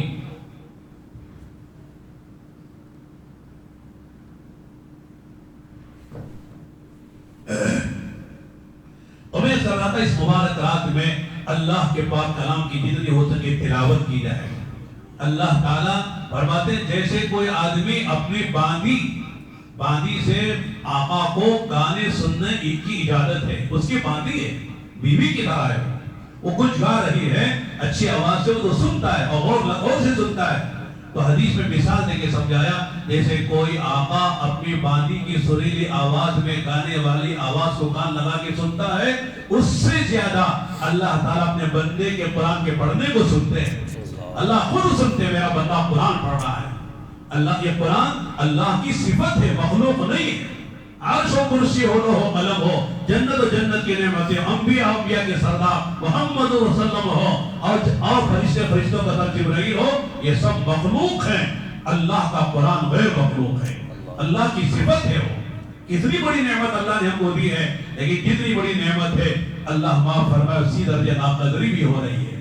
تو رمضان کا مہینہ آ رہا ہے، ابھی سے قرآن اس کی تلاوت کا اہتمام، عادت ڈالی جائے، اللہ کا قرآن پڑھا جائے، اس طرح دعائیں مانگی جائیں۔ حدیث میں آتا ہے، اللہ کے رسول نے جو حدیث بتائی اس میں ہے کہ اللہ تعالی ينزل فيها لغروب الشمس الى السماء الدنيا، اللہ تعالی سورج غروب ہوتے ہی، جیسے مغرب کا وقت شروع ہوتا ہے سورج غروب ہوتے، اس وقت اللہ تعالی اس رات میں آسمانی دنیا پر نزول فرماتے ہیں۔ اب کیا کہتے ہیں آنے کے بعد؟ کیا فرماتے ہیں کہ حل من مستغفر فاغفر له، ہے کوئی گناہوں کی بخشش چاہنے والا اس کے گناہوں کو معاف کرو۔ اب بولو ہم میں سے کون ہے جو کہے مولا اللہ ہم سے کیا گناہ ہوا ہے؟ ہم تو ماشاءاللہ دودھ کے دھلے ہوئے ہیں، ہم تو سراپا صاحب تقوی صاحب ورع ہے، ہم سے کوئی گناہ نہیں ہوتا ہے۔ لیکن میرے دوستوں یہ سوچنا ہی غلط ہے، یہی گناہ بڑا گناہ ہے کہ ہم گنہگار نہیں ہیں۔ ہر آدمی گنہگار ہے۔ اللہ تعالیٰ فرماتے یا ابن آدم کلکم خطاؤون وخیر الخطائین التوابون، اے آدم کے بچوں تم سب گنہگار ہو، بہترین گنہگار وہ ہے جو گناہ کر کے توبہ کرتے ہیں۔ اللہ کو توبہ کرنے والا بڑا پسند ہے۔ التائب من الذنب کمن لا ذنب له، توبہ کر کے گناہ کر کے توبہ کر لینے والا ایسا ہے جیسے اس نے گناہ کیا ہی نہیں، ایسا صاف ہو جاتا ہے جیسے کئی کپڑے پہ کوئی کالک لگ جاتی ہے، کوئی دھبا لگ جاتا ہے، کوئی صابن لکوڈ ڈال کے آدمی دھوتا ہے تو پتہ نہیں چلتا وہ کہاں لگا تھا، ایسا صاف ہو جاتا ہے۔ تو گناہ کرنے کے بعد جب بندہ سچے دل سے توبہ کرتا ہے اللہ گناہ معاف کر دیتے ہیں۔ گناہ توبہ کے لیے تین باتیں ہیں۔ پہلی بات یہ ہے کہ جو گناہ ہو گیا اس پر شرمندگی ہو، ندامت ہو، افسوس ہو، میں سے کیسے ہی گناہ ہو گیا، اندر سے ندامت ہونا چاہیے۔ اور دوسری بات یہ ہے کہ فی الحال وہ گناہ نہ کر رہا ہو، یعنی کہ شراب پی پی اللہ میری توبہ، پی بھی رہا ہے، جھوٹ بول رہا میری توبہ، ظلم کر رہا میری توبہ، یتیموں کا مال کھا رہا میری توبہ، یہ غلط بات، یہ توبہ نہیں ہے، یہ توبہ کا مذاق ہے۔ لہذا گناہ سے فی الحال بچا ہوا ہو۔ اور تیسری شرط یہ ہے کہ آئندہ گناہ نہ کرنے کا پکا عزم ہونا چاہیے، پکا اندر سے ارادہ ہونا چاہیے، آئندہ گناہ نہیں کروں گا۔ یہ تین باتیں ہیں تو سمجھ لو اس کی توبہ ہے اور اللہ تعالیٰ اس توبہ کو قبول کرے۔ اور اگر پھر دوبارہ نفس کی بہکانے سے، شیطان کے بہکانے سے گناہ ہو گیا پھر توبہ کرے، مایوس نہیں ہونا چاہیے۔ اللہ تعالیٰ قرآن میں فرماتے قُلْ يَا عِبَادِيَ الَّذِينَ أَسْرَفُوا عَلَىٰ أَنفُسِهِمْ لَا تَقْنَطُوا مِن رَحْمَةِ اللَّهِ إِنَّ اللَّهَ يَغْفِرُ الذُّنُوبَ جَمِيعًا إِنَّهُ هُوَ الْغَفُورُ الرَّحِيمُ۔ کیا پیاری آیت ہے، کیا پیارا انداز ہے۔ یا عبادی الذین اسرفوا، اے وہ میرے بندو، گناہ کرنے والوں کا اللہ کرے تم میرے بندے ہو، میں تمہارا مالک و خالق ہوں۔ ہمارا بچہ اگر ہمارے سے زیادہ نافرمانی کرے تو ہم بیٹا کے لیے پکارتے ہیں، بلکہ اے عبداللہ ادھر نام لیں گے پکارتے ہیں، ناراضی کا اظہار ہوتا ہے۔ لیکن جب خوش ہوتے بیٹا ادھر آؤ، بیٹا آؤ، تو اللہ تعالیٰ کے ہم بندے ہیں اور کر رہے گناہ، پھر بھی اللہ کے وہ میرے بندو، اللہ نے بندہ کے پکارا ہے۔ چنانچہ یا عبادی الذین اسرفوا علی انفسہم، اے وہ میرے بندو جنہوں نے گناہ کر کے اپنا نقصان کیا ہے۔ بندہ جب گناہ کرتا ہے تو اپنا نقصان کرتا ہے، اللہ کا کوئی نقصان نہیں۔ بندہ جب گناہ کرتا ہے تو یہ نہیں سمجھنا چاہیے کہ اللہ کو نقصان ہونے سے اللہ ناراض ہو رہے ہیں، اللہ کو کوئی نقصان نہیں، اللہ حمید و مجید ہیں۔ حدیث میں آتا ہے کہ سارے بندے اللہ تعالیٰ کے اعلیٰ درجے کے متقی پرہیزگار ہو جائیں، ایک بھی خدا کی نافرمانی کرنے والا نہ ہو تو اللہ کی شان میں کوئی اضافہ نہیں ہوگا، اور سارے کے سارے پرلے درجے کے شریر بدماش ہو جائیں، فاسق و فاجر ہو جائیں، اللہ کی شان میں کوئی کمی نہیں آئے گی۔ اللہ حمید و مجید ہیں۔ لہذا گناہ کرو تو خدا کا کوئی نقصان نہیں، اگر کوئی نیکی کرو بھلائی کرو تو اللہ کا کوئی نفع نہیں، نفع تمہارا ہے، نقصان تمہارا ہے۔ اس لیے اللہ فرماتے یا عبادی الذین اسرفوا علی انفسہم، اے وہ میرے بندو جنہوں نے گناہ کر کے اپنے پر ظلم کیا، اپنے پیروں پہ کلہاڑی ماری، اپنا نقصان کیا ہے، لا تقنطوا، ان سے خطاب کر کے اللہ فرماتے اللہ کی رحمت سے مایوس نہ ہونا۔ اللہ کی رحمت بہت وسیع ہے۔ اللہ تعالیٰ کے ناموں میں کوئی نام جو صفاتی 99 نام ہیں، کوئی نام ایسا نہیں علماء فرماتے جو اللہ تعالیٰ کے عذاب عقاب پر دلالت کرنے والا ہو. اللہ عذاب دینے والے ہیں، اللہ فلاں، ایسا نہیں ہے. بعض لوگ کہتے ہیں جبار و قہار تو ہے، لیکن یہ جبار و قہار اردو والا نہیں، عربی والا ہے. جبار کے معنی ظلم کرنے والا، اور جبار کے معنی غضب کرنے والے کے نہیں ہیں. جبار جو ہے وہ جبر سے ہے، اور جبر کے معنی ہوتے ہیں ٹوٹی ہڈی کو، ٹوٹی چیز کو جوڑنے والا. تو جبار جو ہے یہ مبالغے کا صیغہ ہے، لہذا وہ اللہ جو ٹوٹی ہڈی کو جوڑنے والے ہیں. اس لیے کہ علماء نے لکھا ہے، بلکہ اطباء نے یہ بات کہی ہے، جب بندے کی کسی خدا نہ خواستہ کی ہڈی توڑ جاتی ہے تو کوئی دوا، کوئی ملہم، کوئی بھی چیز جو ہے اسی لیے جو ہڈی کو جوڑ سکے. ڈاکٹر صرف اتنا کرتے ہیں کہ ہڈی کو صحیح طور پہ بٹھا دیتے ہیں ایک دوسرے سے لگا کر جیسے ہڈی، لیکن جوڑتے نہیں ہے. کوئی دوا ان کے پاس نہیں، اللہ جوڑتے ہیں. تو لہذا جبار کے معنی ہڈی، ٹوٹی ہڈی کو جوڑنے والا. قہار کے معنی غالب کے آتے ہیں، قہار کے معنی غضب کرنے والا اور عذاب دینے والے کے نہیں ہیں. تو اللہ کے جتنی صفاتی نام ہیں وہ سب رحمت پر دلالت کرتے ہیں، اللہ کی شفقت پر دلالت کرتے ہیں، اللہ تعالیٰ کی انعام احسان پر دلالت کرتے ہیں. تو اللہ فرماتے ہیں لا تقنطوا من رحمت اللہ، میرے بندو اللہ کی رحمت سے مایوس نہ ہونا. شیطان دو طرح سے انسان پر محنت کرتا ہے. پہلے گناہ کراتا ہے غفلت کے ساتھ، جہالت کے ساتھ. گناہ جب بندہ کر لیتا ہے اب کہتا ہے اتنے گناہ کر چلا، تیری توبہ کہاں قبول ہوگی. مایوس کر کے آدمی کو دنیا سے لے دنیا مایوس کر کے بندہ دنیا سے مایوس کرا دیتا ہے اور مایوسی ہر دنیا سے چلا جاتا ہے. اس لیے فرماتے ہیں لا تقنطوا، بڑے سے بڑا گناہ ہو جائے اللہ کی رحمت سے مایوس نہ ہونا، اللہ معاف کرے. اس لیے کہ اللہ کی رحمت اللہ کے غضب پر غالب ہے. اللہ کی رحمت غالب اللہ کے غضب پر، لہذا اللہ سے نا امید نہ. لا تقنطوا من رحمت ان اللہ یغفر الذنوب جميعا، فرماتے اللہ سارے گناہوں کو معاف کر دیں گے. ان اللہ یغفر الذنوب، اتنا کافی تھا. الذنوب پہ جو الف لام ہے وہ استغراق کا ہے، کافی تھا سارے گناہ. لیکن جمیعاً کہہ کر کہتے چھوٹے بڑے صغیرہ کبیرہ، جانے انجانے، خلوت کے جلوت کے، رات کے دن کے، جتنے تم سے گناہ ہوئے ہیں اللہ سب معاف کر دیں گے. آج کی رات اعلان ہے الا من مستغفر فاغفر له، اے کوئی اللہ سے مغفرت کا چاہنے والا اس کے گناہوں کو معاف کر دے. آج اللہ اعلان کر رہے ہیں. آگے فرمایا هل من مسترجع فارزقوه، اے کوئی روزی مانگنے والا اس کو روزی دی جائے. اب یہاں بھی ایک بات ہے، روزی کے معنی ہمارے ذہن میں کیا ہوتا ہے؟ صرف روٹی کھانا، یہ روزی سمجھ میں آتا ہے. روزی کے معنی تو سمجھ میں آتا ہے، لیکن روزی کے معنی صرف کھانا نہیں ہے. روزی کے معنی بہت وسیع ہیں. بندے کی اس دنیا میں جو حاجت ہے وہ سب روزی میں آتی ہے. روٹی بھی ہے، کپڑا بھی ہے، مکان بھی ہے. اگر ایک نوجوان اس کی شادی نہیں ہو رہی تو اس کی شادی اچھی جگہ ہو کر اس کے گھر میں ایک اچھی نیک بیوی آئے، یہ اس کی روزی ہے. مانگو اللہ سے، اللہ میں جوان ہو گیا، 27-28 سال ہو گئے، کوئی رشتہ بیٹھ نہیں رہا ہے، اللہ میرا نکاح کرا دے. اس رات میں مانگو. دیکھو نکاح کیسے ہوتا ہے. نکاح ہو گیا، 4-5 سال ہو گئے، اولاد نہیں ہو رہی، سب پریشان ہیں، سسرال والے پریشان ہیں، میکے والے پریشان ہیں، بیوی پریشان ہے. اللہ سے اللہ شادی تو ہو گئی ہے لیکن شادی کے بعد اولاد بھی تو ہی دیتا ہے، اللہ اولاد دے دے. مانگو اللہ سے اولاد. يَهْبُ لِمَنْ يَشَاءُ إِنَاثًا وَيَهْبُ لِمَنْ يَشَاءُ الذُّكُورَ أَوْ يُزَوِّجُهُمْ ذُكْرَانًا وَإِنَاثًا وَيَجْعَلُ مَنْ يَشَاءُ عَقِيمًا. اللہ فرماتے ہیں ہم کسی کو لڑکیاں ہی لڑکیاں دیتے ہیں، کسی کو لڑکے ہی لڑکے دیتے ہیں، کسی کو دونوں ملا کے دیتے ہیں، کسی کو کچھ نہیں دیتے. یہ دینا نہ دینا، ملا کے دینا، ایک ایک دینا، یہ سب ہمارا کام ہے. کوئی لڑکا لڑکی نہیں دیتا کسی کو، کوئی پیر صاحب نہیں دیتے، کوئی ولی صاحب نہیں دیتے، یہاں تو کوئی نبی بھی نہیں دیتا. دیتے اللہ ہے. لہذا اولاد نہیں، اللہ سے مانگو. اولاد ہو گئی لیکن اولاد پریشان کر رہی ہے، اولاد نافرمان ہے، کہ اللہ اولاد تو نے دے دی ہے لیکن اس کو نیک بنا دے، صالح بنا دے، آنکھوں کی ٹھنڈک کا سامان بنا دے. اتنے لوگ ہیں اولاد ہے لیکن اولاد سے پریشان ہیں، بلکہ لوگ اندر سے کہتے ہیں یہ مر گئی تو اچھا ہے، سکون سے جی لیں گے.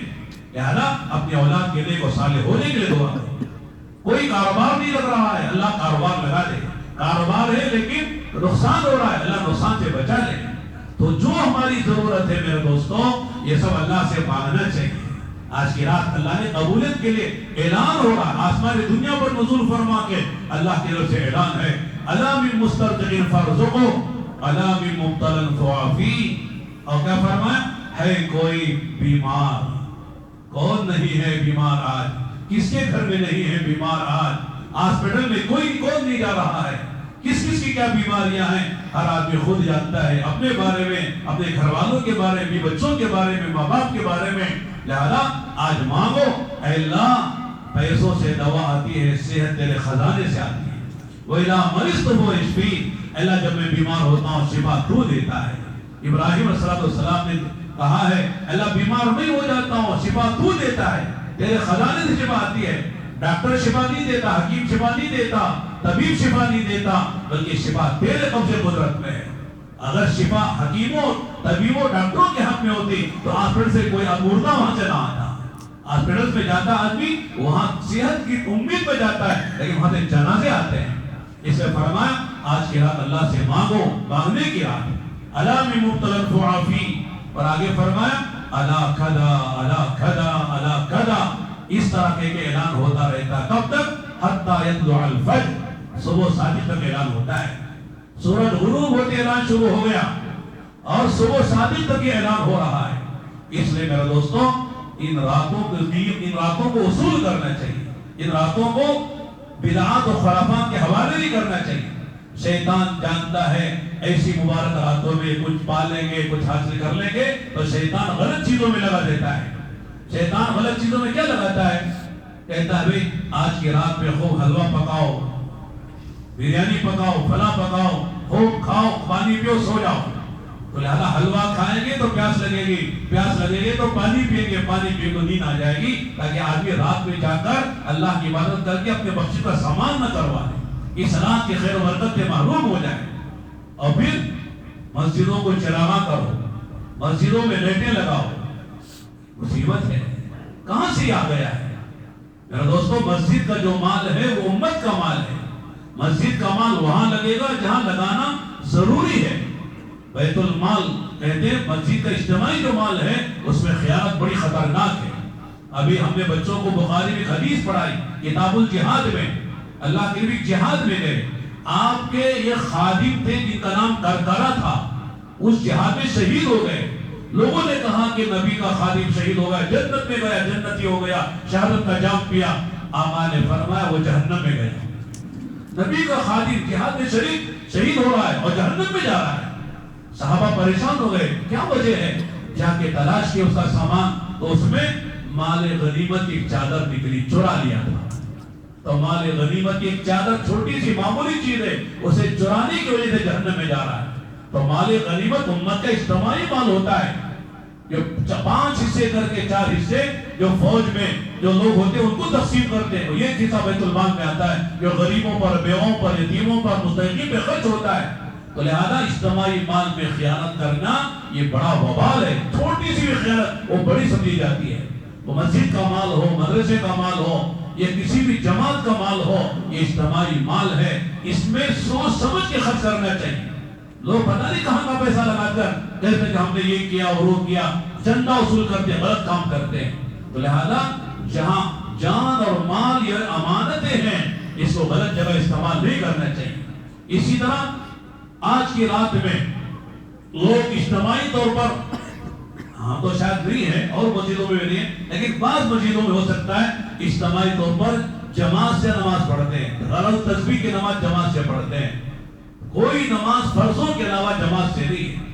ہاں جو نمازیں آقا سے ثابت ہیں، جیسے استسقاء کی نماز ہے، استسقاء کے معنی بارش نہیں ہے، بارش کے لیے دعا کرنے کے لیے نماز پڑھ کے دعا کرتے ہیں، اس کو صلاۃ الاستسقاء کہتے ہیں، وہ جماعت سے نماز پڑھی جاتی ہے۔ صلاۃ الکسوف ہے، سورج گرہن کی نماز ہے، وہ جماعت سے پڑھی جاتی ہے۔ ایسا عیدین کی نماز جماعت سے پڑھی جاتی ہے، جمعے کی نماز عیدین وہ جماعت سے نماز پڑھی جاتی ہے۔ رمضان میں تراویح کی نماز ہے، وتر کی نماز جماعت سے پڑھی جائے گی، باقی کوئی نفل نماز جماعت سے نہیں ہے، صلاۃ و تسبیح کی نماز جماعت سے نہیں ہے۔ اپنی نماز الگ پڑھنا چاہیے، اور وہ بھی علماء فرماتے ہیں نفل نماز آدمی کو جہاں تک ہو سکے گھر میں پڑھنا چاہیے۔ اس لیے اللہ کے نبی علیہ السلام فرائض کے لیے جماعت کی نماز مسجد میں پڑھتے پڑھاتے تھے اور نفل اور سنتیں گھر میں پڑھتے تھے. فجر کی سنتیں گھر میں پڑھ کر آتے تھے. اس لیے سنتیں نفلیں گھر میں پڑھنا افضل ہے. ہاں البتہ آج چونکہ غفلت کا زمانہ ہے، سستی کا زمانہ ہے، ماحول دین کا نہیں ہے، اس لیے فقہاء علماء نے کہا کہ مسجد میں آ کر آگے پیچھے کی سنتیں مسجد میں پڑھ لے تو بہتر ہے، ورنہ آدمی بھول جاتا ہے، غفلت میں آ جاتا ہے، سنتیں رہ جاتی ہیں. اسے پڑھ لے، کوئی حرج کی بات نہیں. لیکن اس طرح کی جو بڑی راتیں آتی ہیں، شب قدر ہے، شب برات ہے، اس طرح کی راتوں میں آدمی گھر میں جا کر نفلیں پڑھے. مسجد میں اکٹھا ہو کر لوگ کہتے ہیں مولانا مسجد گھر میں نیند آ جاتی ہے اس لیے مسجد میں آتے ہیں. کہتے نیند آئے تو 2-4 پڑھ کے سو جاؤ، وہ اچھا ہے یہاں کی پوری رات جاگنے سے. سنت طریقے سے جو کام کریں گے وہ اللہ کے ہاں قبول ہوتا ہے. جو خلاف سنت جتنا چاہے آپ کر لیں وہ اللہ کے ہاں قبول نہیں. عمل کے قبول کرنے کے لیے 3 شرطیں ہیں، یاد رکھ لیں. یہ ایمان شرط ہے، ایمان کے بغیر کسی عمل کی کوئی قیمت خدا کے ہاں نہیں ہے. دوسری شرط جو ہے وہ عمل سنت کے مطابق ہونا چاہیے. خلاف سنت جتنا چاہے آپ بڑا عمل کر لیں لیکن وہ عمل کی اللہ کی قیمت نہیں ہے. کتابوں میں لکھا ہے حاجی امداد اللہ مہاجر مکی رحمۃ اللہ علیہ کے حوالے سے علامہ تھانوی رحمۃ اللہ علیہ نے اپنے مباحث میں ایک قصہ لکھا ہے. ایک صاحب تھے کشف و کرامت والے، بہت اچھی نماز پڑھتے تھے، خشوع و خضوع سے نماز پڑھتے تھے، اور جو ہے ان کی نماز کا چرچا تھا، ایسی نماز کوئی نہیں پڑھتا ہے. ایک مرتبہ ان کے دل میں خیال آیا میری نماز کی قبولیت کی مجھے شکل نظر آنا چاہیے. اللہ سے دعا مانگی، اللہ میری نماز کیسی ہے وہ دکھا دے، میری نماز کی درجے میں قبول ہو رہی مجھے پر واضح کر دے. چنانچہ کشف ایک چیز ہے اللہ تعالیٰ اپنے بندوں پر ظاہر کرتے ہیں. دیکھو ایک ہوتا ہے معجزہ جو نبی کے ہاتھ پر ظاہر ہوتا ہے، ایک کلام ہوتی ہے ولی کے ہاتھ پر ظاہر ہوتا ہے، ایک الہام ہوتا ہے جو دل میں اللہ تعالیٰ ڈالتے ہیں، ایک کشف ہوتا ہے جو اللہ تعالیٰ اپنے نیک بندوں کو ظاہر کرتے ہیں. اس کا انکار نہیں کر سکتے ہم. لہذا کشف سے ان کو نظر آیا یہ خوبصورت لڑکی ہے، بہت حسین و جمیل، ایسی زندگی میں کبھی نہیں دیکھی. دیکھا غور سے تو وہ اندھی ہے. انہوں نے کہا کہ تمہاری نماز ہے، تمہاری نماز کی شکل ہے. کہا ٹھیک ہے سب اچھا ہے لیکن اندھی کیوں ہے، آنکھوں سے نابینا کیوں ہے؟ تو بتایا گیا کہ تم جو نماز پڑھتے ہو آنکھ بند کر کے نماز پڑھتے ہو. سنت یہ ہے کہ آنکھ کھول کے نماز پڑھنا چاہیے. آنکھ بند کر کے تم نماز پڑھتے ہو اس لیے تمہاری نماز ظاہر میں بہت اچھی ہے لیکن وہ نابینا ہے، اندھی. آنکھیں بند کے نماز پڑھتے ہو اس لیے یہ نماز تمہاری اندھی خوبصورت عورت کی شکل میں دکھایا گیا ہے. علماء نے اگرچہ اجازت دی ہے کہ کسی آدمی کو خشوع خضوع آنکھ بند کیے بغیر حاصل نہیں ہوتا ہے تو بند کر کے بھی نماز پڑھ لے تو ہو جاتی ہے، ناجائز نہیں ہے. لیکن سنت طریقہ یہ ہے اللہ کے نبی صلی اللہ علیہ وسلم ہمیشہ آنکھ کھول کے نماز پڑھتے تھے.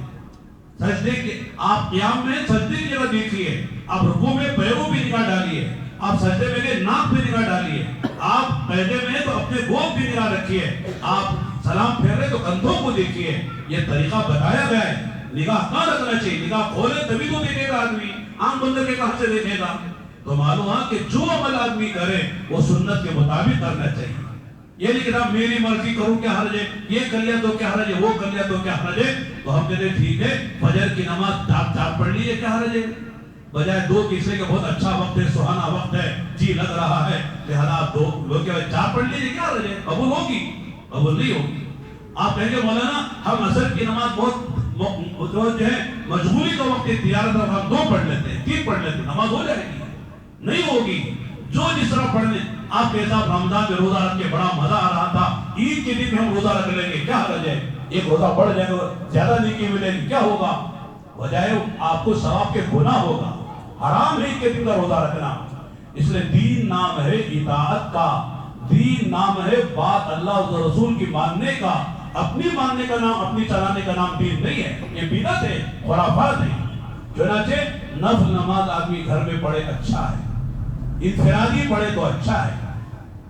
اور اسی طرح ایک مسئلہ، آج کی رات میں لوگ قبرستان جاتے ہیں، پوچھتے بھی ہیں قبرستان جانا کیسا ہے. ٹھیک ہے، اللہ کے نبی السلام قبرستان گئے اس رات میں. اما جان حضرت عائشہ فرماتی ہیں ایک رات حضور میرے پاس آئے اور اچانک پھر اٹھ کے چلے گئے. میں نے تلاش کیا تو دیکھا کہ آپ قبرستان میں ہیں، بقی قبرستان میں ہیں، وہاں ہاتھ اٹھا کے اللہ آسمان پر رخ کر کے آپ دعا مانگ رہے ہیں، مغفرت کی دعا کر رہے ہیں. یہ بھاگی پھر جلدی سے آ گئی، چنانچہ آگے لیٹ گئی، میرا سانس پھول رہا تھا. آقا سمجھ گئے تو شاید یہ میری تلاش میں آئی تھی. پوچھا کیا بات ہے؟ بتا کہ اللہ کے لیے آپ نہیں ملے تو میں سوچی کہ آپ میری کسی سوگند کے ہاں چلے گئے، دوسری بیوی کے پاس میری جواری میں چلے گئے. تو آپ نے فرمایا اللہ اس کا رسول خیانت نہیں کریں گے، اور فرمایا سن آج کی جو رات ہے جبرائیل نے مجھے بتایا ہے کہ یہ 15ویں شب، 15 شعبان کی رات ہے. اس رات میں اللہ تعالیٰ قبیلہ کلب، ایک مشہور قبیلہ تھا قبیلہ کلب کے نام سے، وہ بکریاں بہت پالتا تھا. اس قبیلہ کلب کی بکریوں کے بالوں کے بقدر اللہ تعالیٰ اپنے بندوں کو معاف فرماتے، جہنم سے آزاد کرتے. یار میں دعا کرنے کے لیے گیا تھا تو حضرت عائشہ فرماتی کہ آپ قبرستان گئے، یقیناً قبرستان گئے، لیکن یہ دیکھنا چاہیے کہ کیسے گئے، کتنی مرتبہ گئے، کسے ساتھ لے کر گئے. زندگی میں صرف ایک مرتبہ آپ گئے، 10 سال آپ مدینے میں رہے، اور آپ کے گھر سے بقی قبرستان بالکل چند قدموں کے فاصلے پر ہے، لیکن ہر سال آپ نہیں گئے، صرف ایک مرتبہ گئے. اور جماعت کے ساتھ نہیں گئے بلکہ تنہا گئے، لیٹنگ کے ساتھ نہیں گئے، اندھیرے میں گئے، صحابہ کو ساتھ لے کر نہیں گئے، اما جان کو بول کر نہیں گئے. یہ ہے طریقہ. اگر آپ کو قبرستان جانا ہے تو کبھی چلے جائیں، منع نہیں ہے، لیکن تنہا جائیں، اندھیرے میں جائیں. وہاں جا کر کیا کرنا ہے؟ پھول نہیں چڑھانا ہے، چادر نہیں ڈالنا ہے، وہاں جا کے اگربتی نہیں جلانا ہے. وہاں جا کے 2 کام کرنا ہے، اپنی موت کو یاد کرنا ہے. ایک دن مجھے بھی آگے سونا ہے، میرا بھی یہی حال ہوگا جیسے سو رہے ہیں. یہ کہہ رہے تھے میرا بنگلہ، میری کار، میرا فنا، اس کے لیے لڑتے لڑتے دنیا سے چلے گئے. ایک دن میرا بھی حال یہی ہوگا، مجھے بھی یہیں آ کر سونا ہے. اور ان سونے والوں کی مثال ثواب کیجیے. یہ کچھ نہیں کر سکتے آپ، یہ دنیا سے چلے گئے، دارالعمل سے دارالجزا میں پہنچ گئے. عمل کا دروازہ بند ہو گیا ہے، اب جزا کا دروازہ کھل گیا ہے، جزا کے مقام پہ پہنچ گئے ہیں. لہذا ان کے لیے کچھ پڑھ کے بخشیے، قرآن پڑھیے، سورہ یاسین پڑھیے، سورہ اخلاص پڑھیے، کچھ صدقہ خیرات کیجیے، درود پڑھیے، جو آپ کر سکتے ہیں. یعنی مالی اور بدنی عبادتیں کر کے آپ نیت کر لیجیے، اللہ کو ثواب پہنچا دیں. بس یہ 2 کام کے لیے جانا ہے.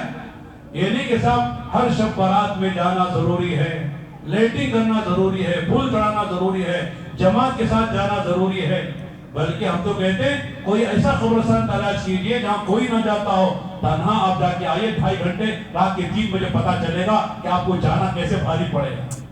رات کا اندھیرا ہو، قبرستان میں کوئی نہ ہو، اور وہاں تنہا جا رہے ہوں، پھر پتا چلے گا کہ واقعی قبرستان جانا کتنا مشکل ہے. آج قبرستان نہیں، وہ تو عیش باغ ہو گئے. لیٹنگ ہوتی ہے، پھولیں ہوتی ہیں، مہک ہوتی ہے، ایک بھیڑ آ رہی، بھیڑ جا رہی ہے. وہاں جا کے ہم سمجھتے ہم نے قبرستان جا کر آ گئے.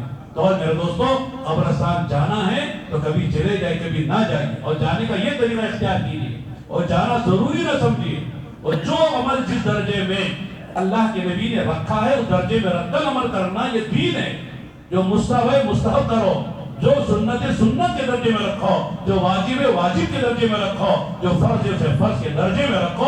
یہ شریعت ہے.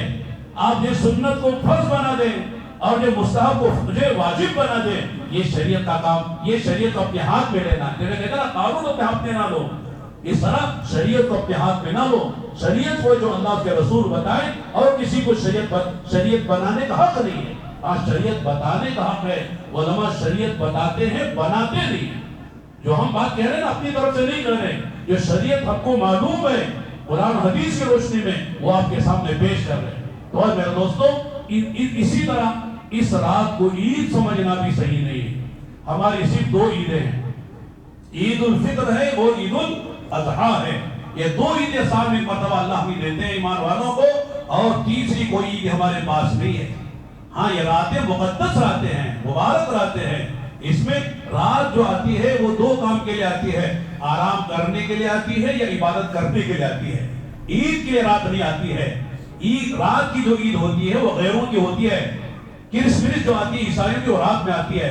رات میں عید کیوں مناتے ہیں؟ وہ کوئی شراب پینا ہے، بدکاری کرنا ہے، جوا کھیلنا ہے اور دنیا بھر کے خرافات کرنا ہے. اس سے رات کے وقت عید مناتے ہیں. ہماری عیدیں رات میں نہیں آتی ہیں، ہماری عید تو دن میں آتی ہے. صبح صادق کے سورج نکلنے کے بعد جب یعنی اشراق کا وقت ہوتا ہے تب ہماری عید کی نماز کا وقت ہوتا ہے. اور جاؤ آپ غسل کرو, اچھے کپڑے پہنو, جا کے 2 رکعت واجب نماز پڑھو, امام کا خطبہ سنو, اور ایک دوسرے کو مبارکباد دی, حج کے بعد بھی کھاؤ پیو, خوشی مناؤ. یہ ہماری عیدیں ہیں. دن میں 2 عیدیں ہیں. ہماری عید کوئی رات میں نہیں آتی ہے, ہماری تیسری کوئی عید نہیں ہے.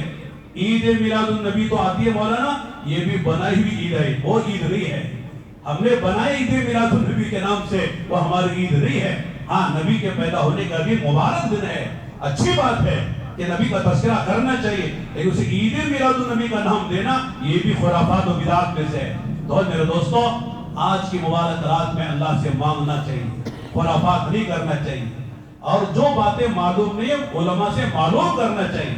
جیسے کوئی آدمی بیمار ہے تو دوا بغیر معلوم ڈاکٹر کے لیتا ہے, کھاتا ہے, ڈاکٹر سے معلوم کر کے خود کھاتا ہے, یہ بیمار کو کھلاتا ہے. اس طرح میرے دوستو, دین کا کوئی بھی مسئلہ ہو تو جاننے والوں سے پوچھنا چاہیے. اللہ خود فرماتے ہیں فَاسْأَلُوا أَهْلَ الذِّكْرِ إِن كُنتُمْ لَا تَعْلَمُونَ, اگر تم نہیں جانتے تو جاننے والوں سے پوچھو, دین کے بارے میں سبقت کرو, ایک دوسرے کا آگے بڑھنے کی فکر کرو. حدیث میں آتا ہے کہ صاحب دنیا کے معاملے میں اپنے سے نیچے والے کو دیکھو, اور دین کے معاملے میں اپنے سے اوپر والے کو دیکھو. دین دنیا کے معاملے اپنے سے نیچے والے کے دیکھو گے تو جو نعمت ہے اس پر شکر کا جذبہ پیدا ہوگا, ورنہ ناشکری کا جذبہ پیدا ہوگا, حرص پیدا ہو جائے. اس کی کار ایسی میری اس سے اچھی ہو, اس کا بنگلہ ایسا اس سے اچھا بنگلہ میرا ہو, اس کا فرنیچر ایسا میرا فرنیچر, تو آدمی کو راحت نہیں ملے گی. حضرت عبداللہ بن مبارک بڑے محدثین میں گزرے ہیں, امیر المؤمنین فی الحدیث کا لقب ہے.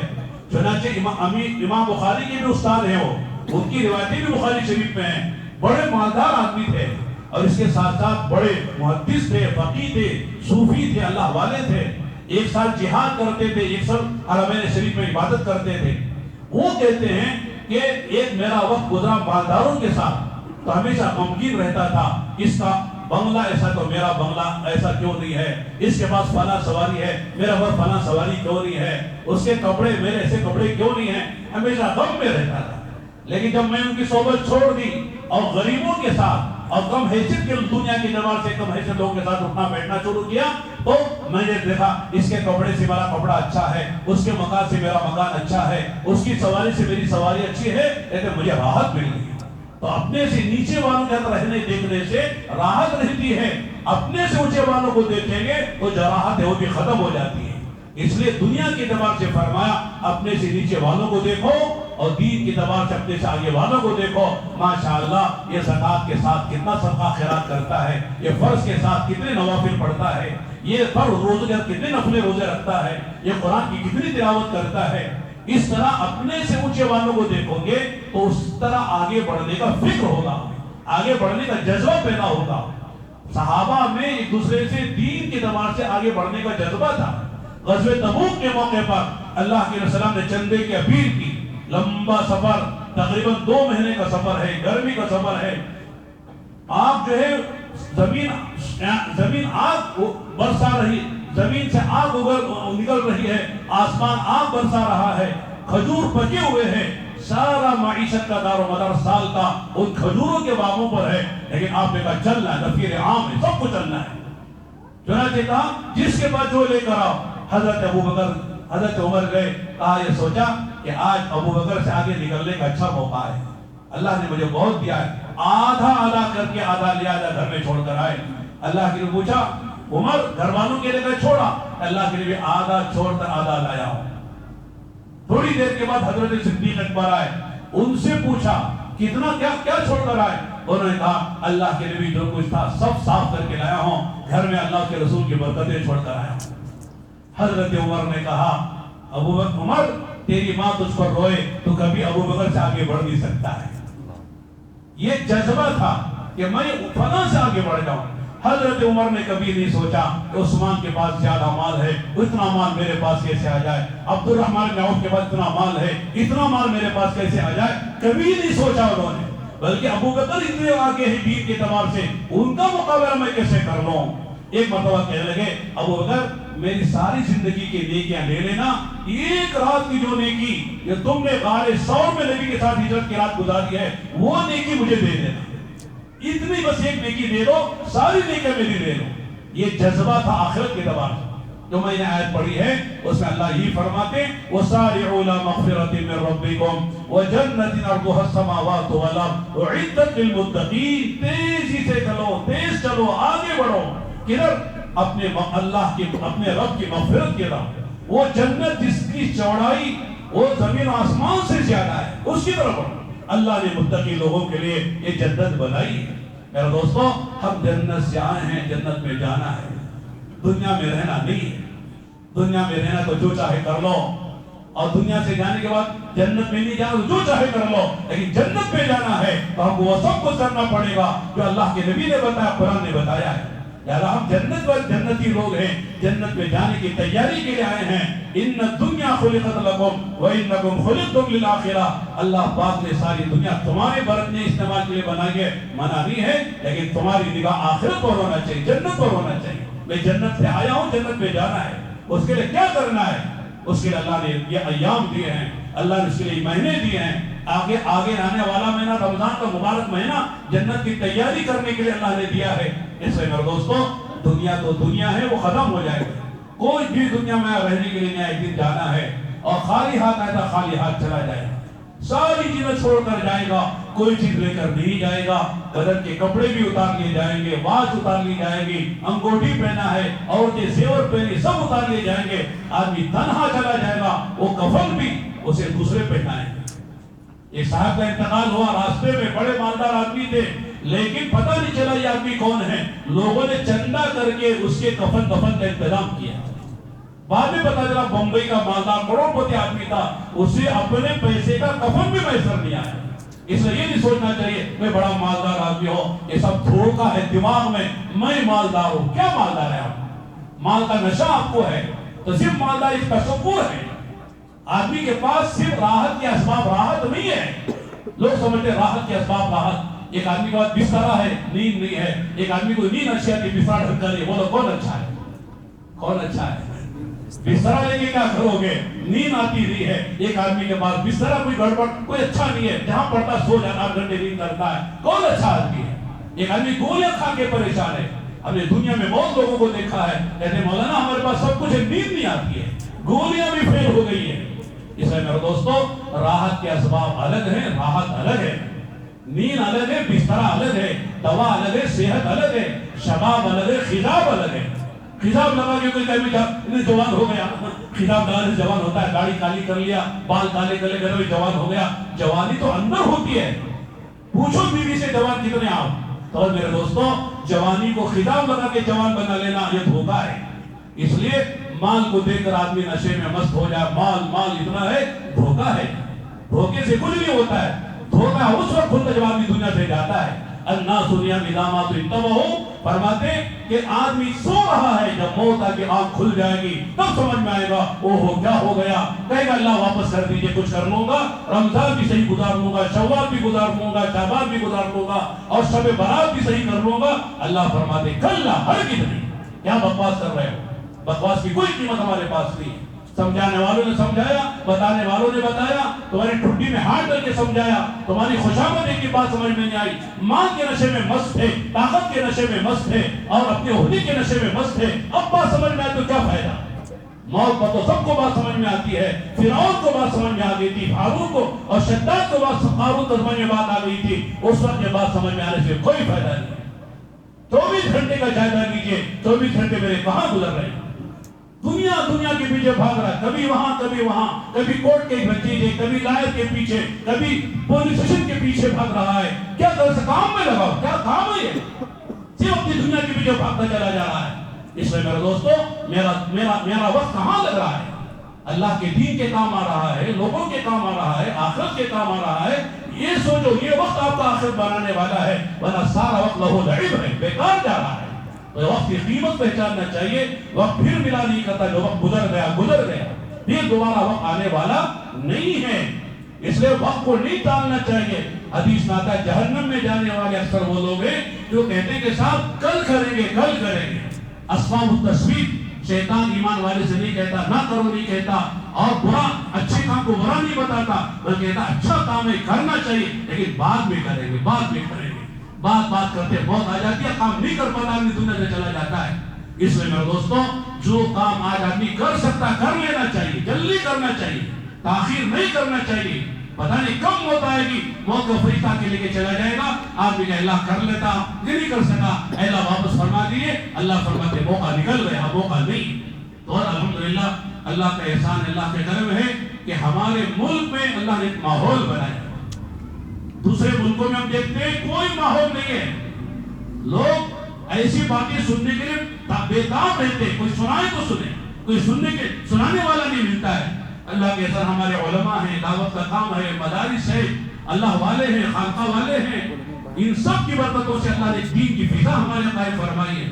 اس لیے دوستوں اپنا تعلق اللہ والوں سے رکھنا چاہیے. آدمی دو چیزوں سے بنتا ہے، ایک اچھی صحبت سے بنتا ہے، اچھے ماحول سے بنتا ہے.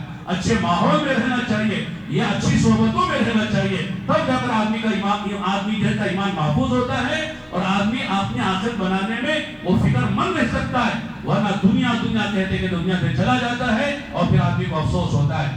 اور میں نے کچھ باتیں اللہ کی توفیق سے کہی ہیں. اس رات کو وصول کرنا چاہیے، ضائع نہیں کرنا چاہیے، بدعت و خرافات والے کام نہیں کرنا چاہیے. بعض لوگ کہتے ہیں کہ صاحب عید ہے، عید نہیں ہے. بعض لوگ کہتے ہیں مستورات کی عید ہے، ان کی بھی عید نہیں ہے، بلکہ بعض لوگ کہتے ہیں مردوں کی عید ہے. اللہ معاف فرمائے، مردوں کی کیسے ہو گئی؟ زندوں کی نہیں تو مردوں سے کہاں کی عید ہو گئی؟ تو یہ بھی غلط بات ہے. لوگ کہتے ہیں صاحب روحیں آتی ہے، کہتے ہیں روحیں کہاں سے آئیں گی؟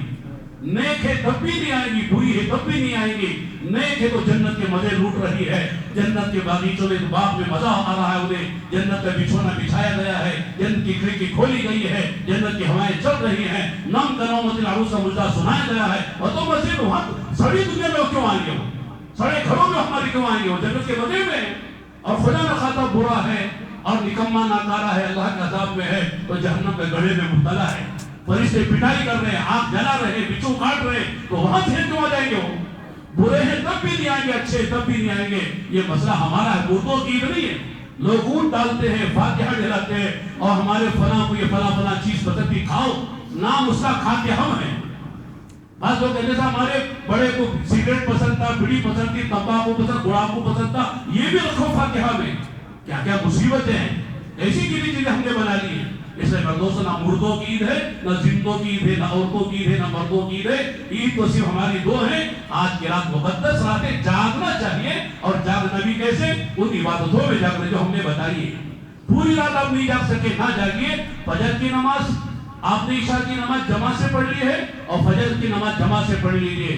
2-4 رکعت نماز پڑھ تھوڑی دیر دعا مانگ کے سو جائیے، ساری رات جاگنے کا ثواب مل جائے گا.